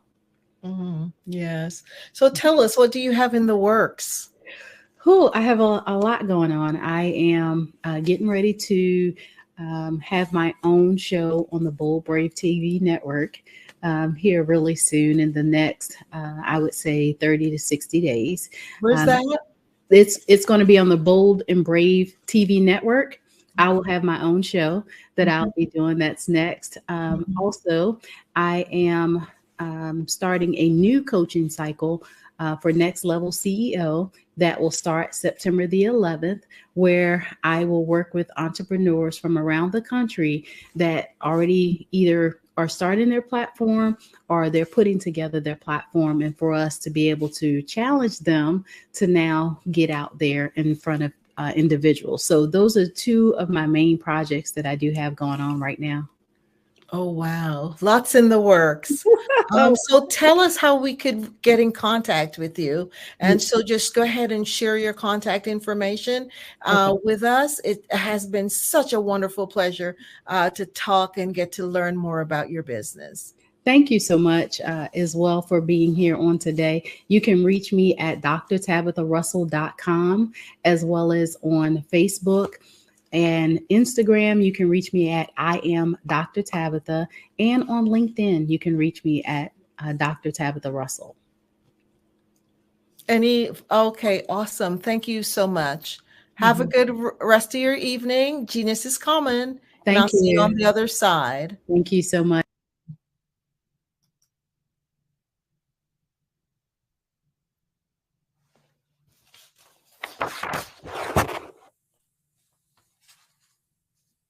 The Black Business Expo mission is to raise funds for high school seniors going to college or K through 12.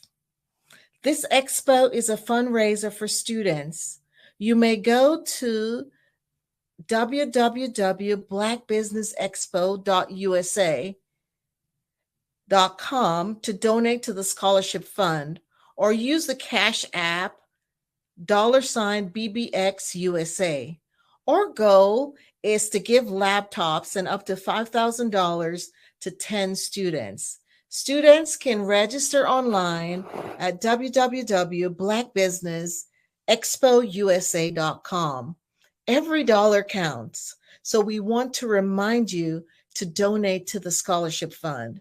We want to thank our Black Business Expo USA sponsors for August 2023, North Carolina 100, Moody Capital Partners, Suede Soul, Lotus Ritchie, Coaching and Training, Carolina, Virginia, Minority Supplier Development Council, Step Management, BHS and Associates, Margin McLean Foundation Incorporated, Genius is Common, Earth Essentials, Mulaney Shawnee Global, Executive Women's Success Institute, the Quality Coaching Company, Superwoman Business Services, Creative Force Studios, Lee Entertainment, Artistic App Design, Black Business Expo USA.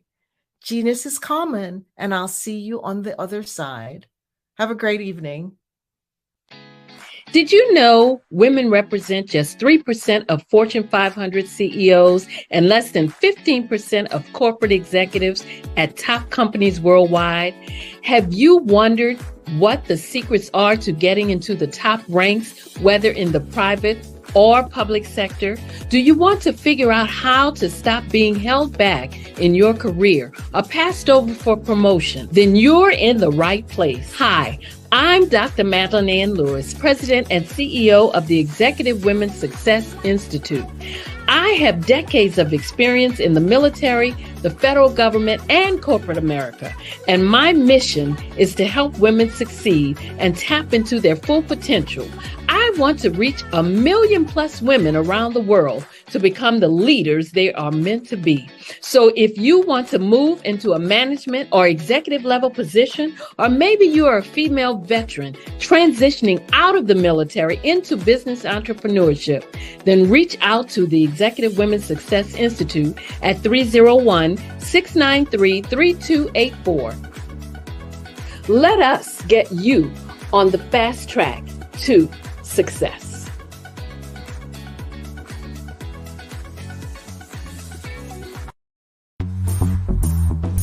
Attention all entrepreneurs and companies. Are you looking for reliable and efficient virtual assistants and back office support to help you manage your business tasks? Look no further than Superwoman Business Services. Our team of virtual assistants provides a full range of administrative support services, including operations management, social media marketing, and much more. We also offer website design services to help you create a professional online presence that reflects your unique brand. In addition to administrative support and website design, we offer business development and structuring services to help you grow your business and achieve your goals. We'll work closely with you to identify areas of improvement and develop a customized plan to help you reach your full potential. At Superwoman Business Services, we understand that running a business can be overwhelming and time-consuming. That's why we're here to help you fly high and achieve success. Our virtual assistants are highly skilled, experienced, and dedicated to providing you with the support you need to thrive. Come fly with us and take your business to new heights. Let us help you become the superhero entrepreneur you are meant to be.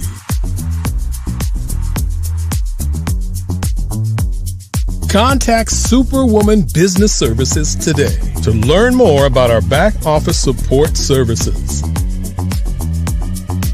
Come fly with us and take your business to new heights.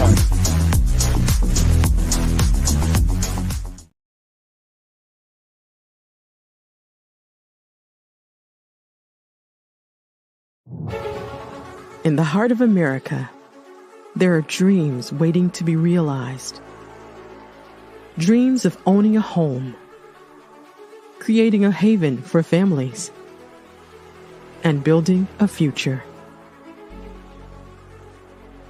Yet, there are 13 million mortgage-ready home buyers and nearly 20 million renter households who have the credit and income to qualify for a mortgage but remain left out of the home buying process. These potential home buyers are in urban and rural America, where dreams should flourish. The big banks, the giants of finance, have all exited the mortgage lending business, decreasing their lending footprints across America. They are no longer present and active in these communities. Instead of offering opportunities for home ownership, some of these banks have chosen a different path. They have decided to become mega landlords. They have chosen to invest billions of dollars in rental homes, leaving potential home buyers with fewer options and stuck in a cycle of renting without the chance to build equity and create a legacy for their families. Here is the shocking truth. A report issued by the Home Ownership Council of America revealed that if lenders were to step forward and serve this underserved market, they could conservatively increase their loan volume by $1.5 trillion. $1.5 trillion. This is a $1 trillion business opportunity, ripe for the taking.